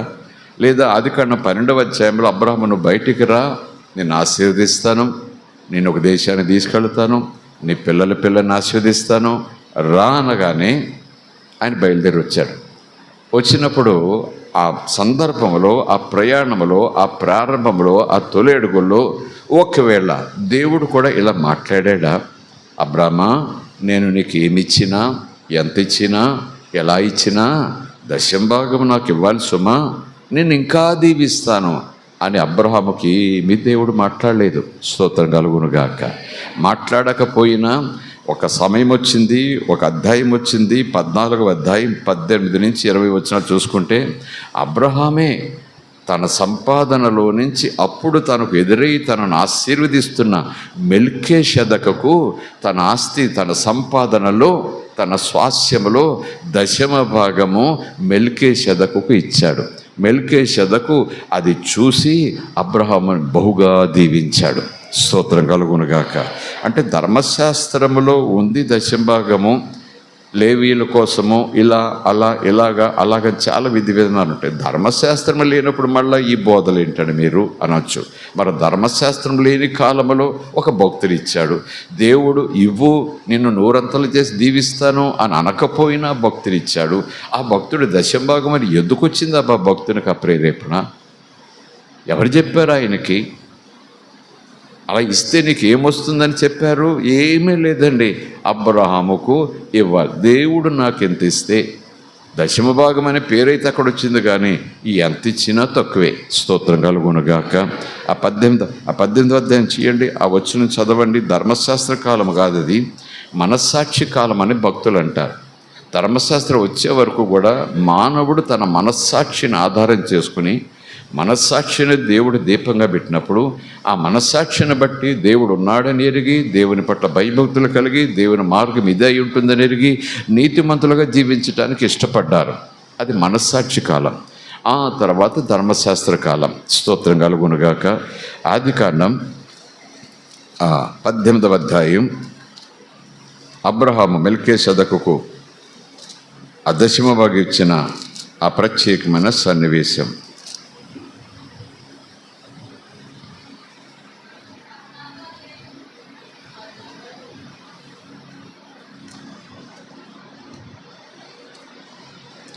14వ అధ్యాయం 18-20.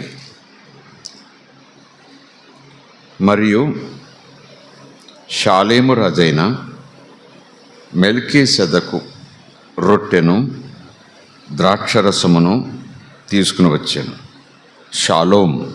షాలేం ఎవరి? షాలేం రాజు యేసు. మెల్కీసెదకు అంటే ఎవరు? యేసు. మెల్కీసెదకు క్రమంలో ప్రధాన యాజకుడు యేసు. స్తోత్రం కలుగునుగాక. ప్రైజ్ ది లార్డ్, హల్లెలూయా.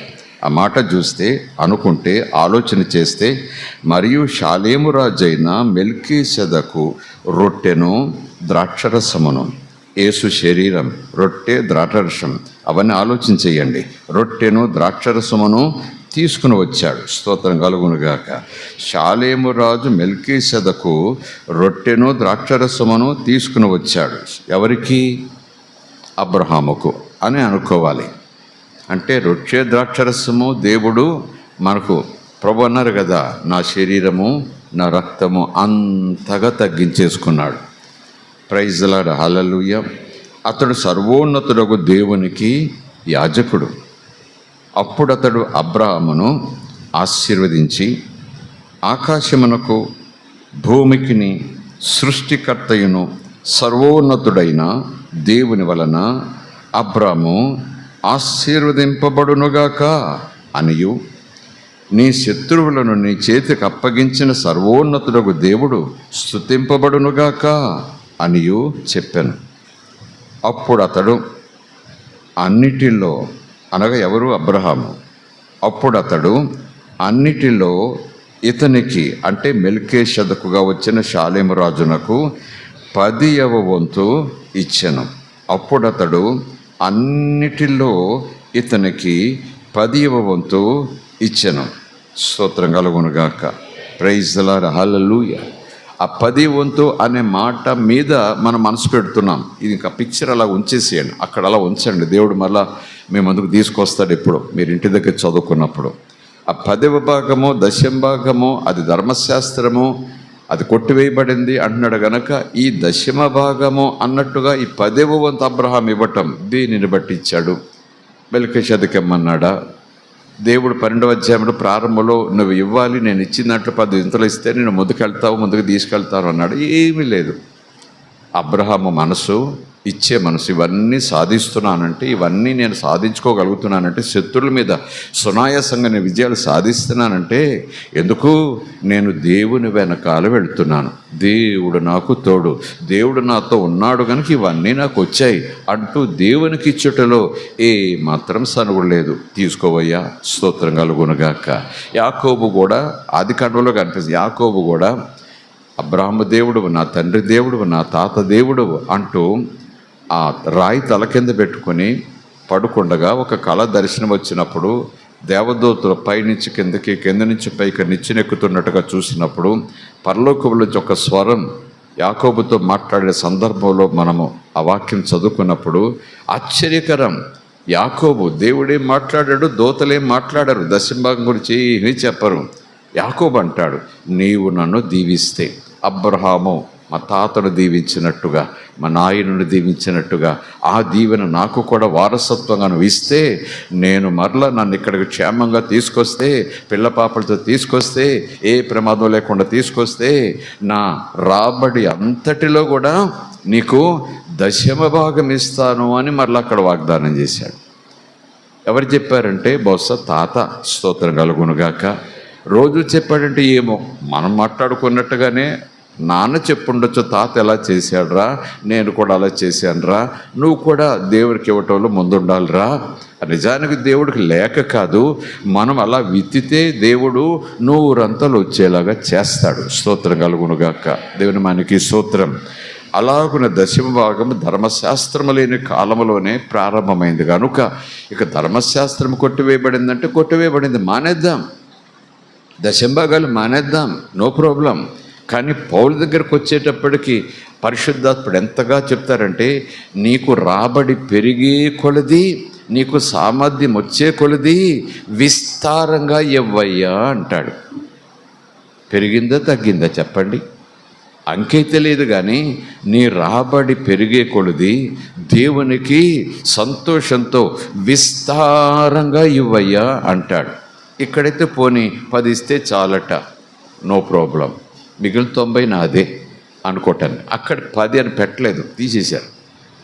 నీ రాబడి అంతట్లో కూడా నీకు సామర్థ్యం ఉన్నంత విస్తారంగా దేవుని నిమిత్తం నువ్వు వెదజల్లు, దేవుని పని నిమిత్తం నువ్వు వెదజల్లు అంటూ పౌలు చెప్పిన మాట చూస్తే ముందే మంచిదేమో అనుకుంటూ లెక్కలేస్తారు కొంతమంది. స్తోత్రం కలుగునుగాక. హల్లెలూయా, ప్రైజ్ ది లార్డ్, హల్లెలూయా. ఈ దశమ భాగం గురించి ధర్మశాస్త్ర కాలంలోకి వచ్చిన తర్వాత దేవుడు ఏం మాట్లాడారు, ఏ వచనాలు ఏమున్నాయి, ఆ 3 మాటలు చదువుకుని పరిశుద్ధాత్మ మనకు సహాయం చేస్తుండగా ప్రార్థించుకుని ఆ రొట్టె ద్రాక్షరసము మెల్కీషెదెకు అబ్రహాముకు ఎదురుగా తీసుకొస్తే అబ్రహాము ఇలాగోని ఇచ్చి ఆశీర్వాదం పొందాడు అన్నట్టుగా మనం కూడా రొట్టె ద్రాక్షరసము మనకు నిజమైన ప్రధాన యాజకుడు మెల్కీషెదెకు యేసయ్య దేవుని కుమారుడు, రొట్టె ద్రాక్షరసం ఆయన రక్తం శరీరమే మనకిచ్చుచుండగా మనం ఆయనకి ఇచ్చుటలో అడుగులు ముందుకు వేద్దాం. స్తోత్రం కలుగునుగాక. 3 లేదా 4 మాటలు మనం చదువుకుందాం త్వరగా. స్తోత్రం కలుగునుగాక. ప్రైజ్ ది లార్డ్, హల్లెలూయా.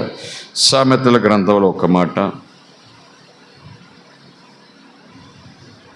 మలాకీ గ్రంథంలో ఒక మాట. మనం ఎప్పుడు చదువుకునేవే, కొత్తవేం కాదు. నేనేదో మర్మాలు చెప్తున్నట్టుగా అనుకోవద్దు, మళ్ళీ మనం జ్ఞాపకం చేసుకుంటున్నాం అంతే.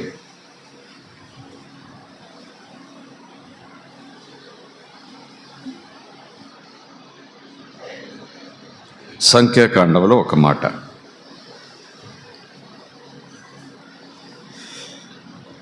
పరిశుద్ధ గ్రంథంలో సీరియల్గా పుస్తకాలు ఉన్నాయి కనుక ముందు సంఖ్యాకాండంలో మాట చూద్దాం, ఆ తర్వాత సామెతల గ్రంథంలో చూద్దాం, ఆ తర్వాత మలాకీ గ్రంథంలో చూద్దాం. ఇంకా చాలా రిఫరెన్స్లు ఉన్నాయి, అవన్నీ మీరు ఇంటికి వెళ్ళిన తర్వాత చూడొచ్చు. మొదటి మాట ఎక్కడ చెప్పండి? సంఖ్యాకాండం.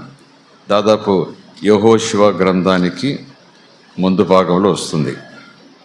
సంఖ్యాకాండం 18వ అధ్యాయం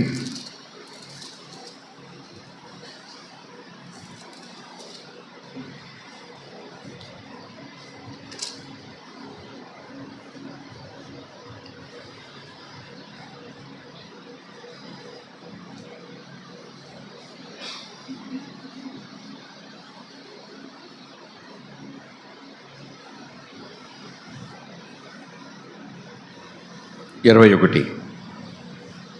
ఒకసారి స్తోత్రం చెబుదాం. ఇదిగో లేవీయులు చేయు సేవకు. ఆ దినాల్లో మోషే ద్వారా దేవుడు ప్రజలకు చెప్పిన మాట, లేవీయులకు చెప్పిన మాట, యాజకులకు చెప్పిన మాట. ఇదిగో లేవీయులు చేయు సేవకు అనగా ప్రత్యక్షపు గుడారము యొక్క సేవకు నేను ఇజ్రాయేలీయుల యొక్క దశమ భాగములన్నిటినీ వారికి, లేవీయులకు, ఆ యాజకులకు స్వాస్యముగా ఇచ్చుచున్నాను. స్తోత్రం కలుగునుగాక. వారి ప్రయాసకు, వారి యాజకత్వానికి, వారి అకౌంటబిలిటీకి, వారి బాధ్యతకు, ప్రార్థించాలి సంఘం కోసం అని నేను పెట్టిన ఆ భారానికి బట్టి, వారు పెడుతున్న పరుగుల నిమిత్తం, వారు చేస్తున్న సేవ నిమిత్తం ఇజ్రాయేలీయులు దశమ భాగములన్నిటినీ కూడా ఇవి లేవీయులకే చెందుతాయి. యాజకులకే ఇవి స్వాస్యంగా, అదే వాళ్లకు ఆస్తి, అదే వాళ్ళు ఖర్చు పెడతారు, అదే వాళ్ళు తింటారు, అదే నా కోసం వాళ్ళు వెచ్చిస్తారు. స్తోత్రం కలుగునుగాక. ఇది ఒక కోణం. ఇక ధర్మశాస్త్రం కొట్టివేయబడింది. సంఖ్యాకాండం అంటే ధర్మశాస్త్రంలోకి వచ్చేసామా, కొట్టివేయబడింది కనుక ఈ యాజకులు తీసేయండి, ప్రత్యక్ష గుడారం తీసేయండి, చర్చలు ఉంటాయి, వేదికలు ఉంటాయి, హల్లెలూయా, అందరూ దేవుని పిల్లలమే, అందరూ యాజకులమే, గొప్ప రాజుల సమూహం అంటూ వచనాలు వచ్చేస్తాయి. Okay, leave it. స్తోత్రం కలుగునుగాక. Praise the lord. మళ్ళీ సామెతల గ్రంథంలో 3వ అధ్యాయంలో, ఇప్పటికీ దీనిని మించిన రిఫరెన్స్ మీ దగ్గర ఉంటే ఉండొచ్చు, అంటే మనం ఫైనాన్సెస్ మేనేజ్ చేయటంలో ఈ విషయాలను కూడా జ్ఞాపకం చేసుకుంటున్నాం. ఈ విషయంలో మనం లోటు చేయకూడదు అంటున్నాం. ఏదైనా ఖర్చు పెట్టే ముందు ఇది మనం ముందు దేవునికి అన్నట్టు అనుకుంటే ఆ విధానమే వేరుగా ఉంటుంది, ఆ ప్రవాహమే వేరుగా ఉంటుంది, ఆ పద్ధతి వేరుగా ఉంటుందని నేను చూశాను నా జీవితంలో. స్తోత్రం కలుగునుగాక. 3వ అధ్యాయము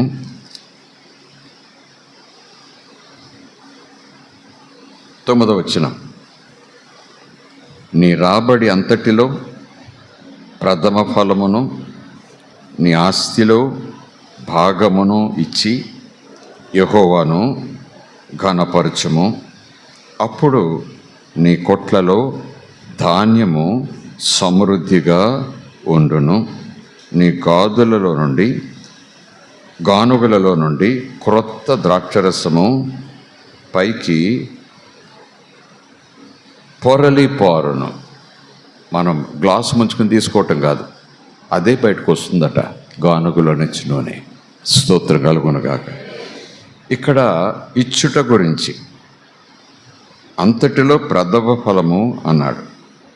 దశమభాగము లేకపోయినా దేవునికి ఇచ్చుటలో ఇలా నువ్వు ముందుంటే ఇదిగో ఇలాగును తిరిగి పంట కోస్తావు అన్నట్టుగా. ఒకవేళ దేవునికి ఇవ్వటంలో అన్యులు ఇలాగ ఇచ్చారు అనుకుందాం, ఈ దేవునికి అనుకుందాం, మరి వారి గానుగుల్లో నుంచి కూడా ఇలాగ బయటకు వస్తుందా అని ఆలోచన చేయాలి మనం. ఇవ్వటం కాదు, ముందు నీవు దేవునికి బిడ్డవ్వాలి. దేవునికి నీకు రక్త సంబంధం ఏర్పడాలి, ఆత్మ సంబంధం ఏర్పడాలి. అది ఏర్పడాలంటే యేసుక్రీస్తు రక్షకునిగా అంగీకరించాలి. అప్పుడు ఆయన నిన్ను బిడ్డగా లేఖనం బట్టి అంగీకరించేస్తాడు. అప్పుడు నువ్వు ఏమిచ్చినా అది దేవునికి సంతోషం. స్తోత్రం కలుగునుగాక. Praise the lord. హల్లెలూయా. చాలా సందర్భాల్లో ఇది కొంతవరకు సమంజసం అన్నట్టుగా మనం అనుకుంటాము, ఇతరులు కూడా అనుకుంటారు. వెళ్ళేటప్పుడు అమ్మ మీ చర్చికి వెళ్తున్నారు కదా, మా తరపున డిబ్బీలో వేయండి అని కొంతమంది ఇస్తుంటారు. తెచ్చేసి మనం డిబ్బీలో వేస్తుంటాం. దేవుడు ఆశీర్వదిస్తాడంటే అలా వదిలేసేయండి. వాళ్ళ లెవెల్లో ఏం ఆశీర్వదిస్తాడు, వాళ్ళ లెవెల్లో వాళ్ళ నమ్మకాన్ని బట్టి అలా వదిలేసేయండి. కానీ దేవుడు నీ పాపం క్షమిస్తాను రామ్మ అంటే నో. నీ పాపం నుంచి విడిపించి నీ శిక్ష లేకుండా ఇదిగో నా కొడుకుని ఇలా చేశాను, నువ్వు ఇలాగ వస్తే చాలు అంటే నో. నా నామాన్ని, నా ప్రేమను నువ్వు తృణీకరించకు. నీకోసం ఇంత బలియాగం చేశాను అంటే నేను నీకు 10 రూపాయలు ఇస్తాను, 10 రూపాయలైనా ఇస్తాను, 1000 ఇస్తాను, కానీ నువ్వు మాత్రం నన్ను అడగొద్దు, నా హృదయంలోకి వస్తానని రావద్దు. నీకు నాకు ఏం సంబంధం లేదు, కానీ నేను ఇస్తాను, నువ్వు పుచ్చుకో, దీవించు. ఇది ఒక ఆలోచన అనుకుంటే ఎంతవరకు సమంజసం.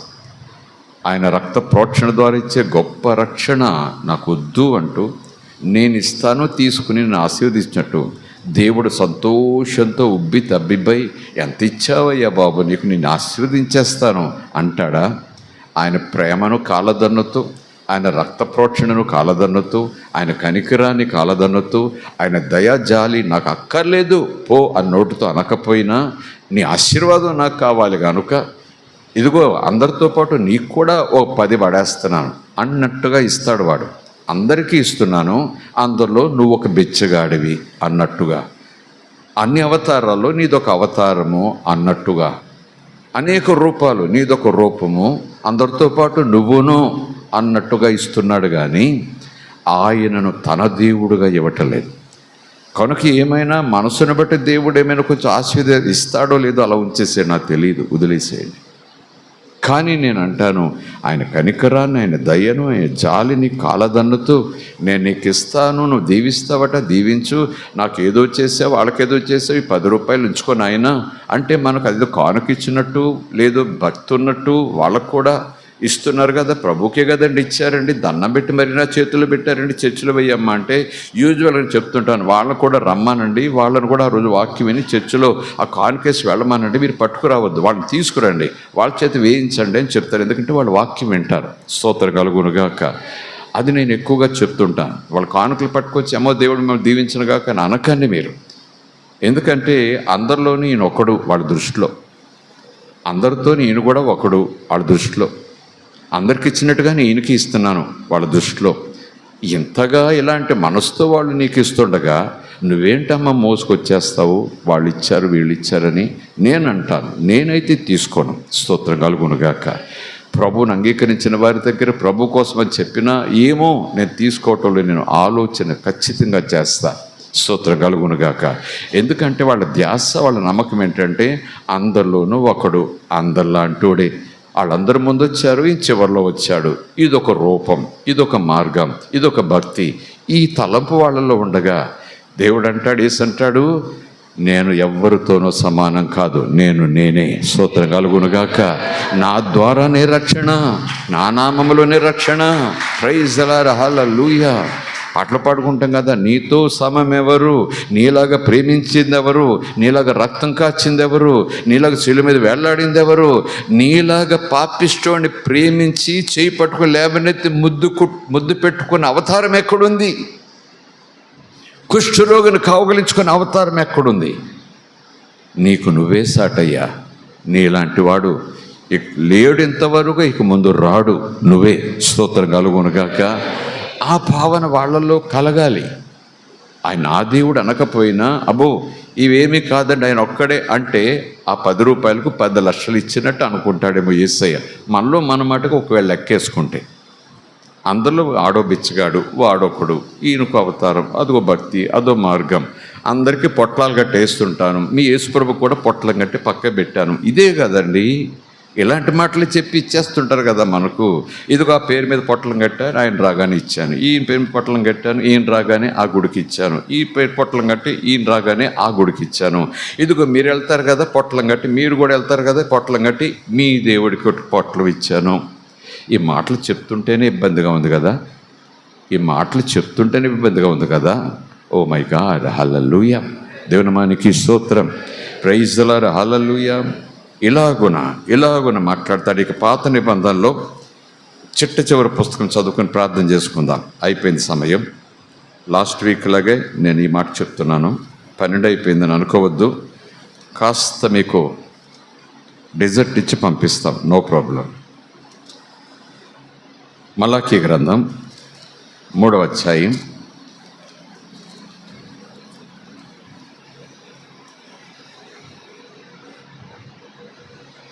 10వ వచనం. దైవజనులు సామాన్యంగా చెప్పే మాటలు. ధర్మశాస్త్రం కొట్టివేయబడింది అనే మనసుతో ఈ మాట చదివితే నాకేం రాదు. ఈ మాట వల్ల ప్రయోజనం లేదు, ఈ వాక్యం వల్ల నాకు ఇప్పుడు ప్రయోజనం లేదు, ఈ వాక్యం మీద దృష్టి పెట్టడం వల్ల నాకేం ఉపయోగం లేదు అనే భావన వచ్చేస్తుంది ధర్మశాస్త్రం కొట్టివేయబడింది అంటే. అలాగని ధర్మశాస్త్రం నిలిచి ఉందంటే యేసు చేసిన బలియాగం వృధా అయిపోతుంది. ఇది దేవుని మాట, మనం చదవాలి, ఆలోచన చేయాలి. స్తోత్రం కలుగునుగాక. నా మందిరములో ఆహారం ఉండునట్లు 10వ భాగం అంతయు మీరు నా మందిరపు నిధిలోనికి తీసుకుని రండి. దీన్ని చేసి మీరు నన్ను శోధించిన ఎడల, పరీక్షించిన ఎడల, నేను ఆకాశపు వాక్యండ్లను విప్పి పట్టజాలనంత విస్తారముగా దీవెనలు కుమ్మరించెదను అని సైన్యములకు అధిపతియగు యెహోవా సెలవిచ్చుచున్నాడు. ఆయన మాట తప్పని మహాదేవుడు. స్తోత్రం కలుగునుగాక. ఈ మాట బాగుంది, చాలా బాగుంది.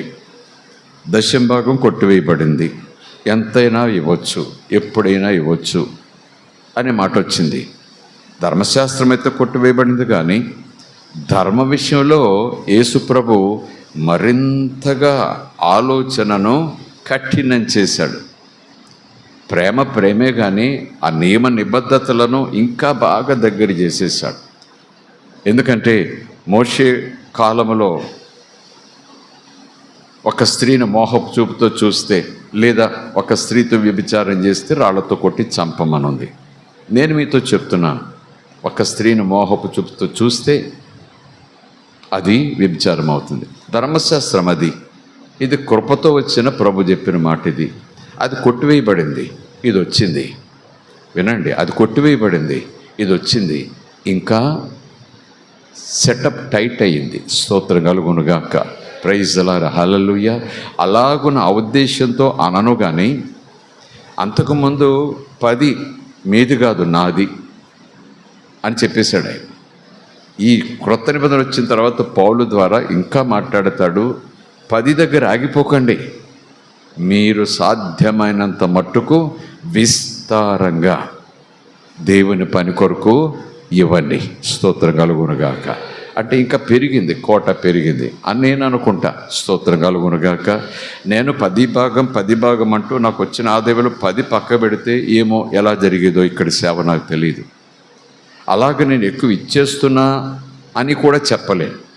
వచ్చినట్టు సభలు కానీ, సమావేశాలు కానీ, సదస్సులు కానీ, ప్రార్థనలు కానీ, దైవజనుడు ఇదిగో నేను వస్తున్నాను నీ దగ్గరికి 2 రోజులు అంటే రండయ్యా అని చకచకా సిద్ధపడటం కానీ, ఉందని దశభాగాలు ఎన్ని పక్క తీశానని అది ఖర్చు పెడితే చాలని నేను అనుకోను.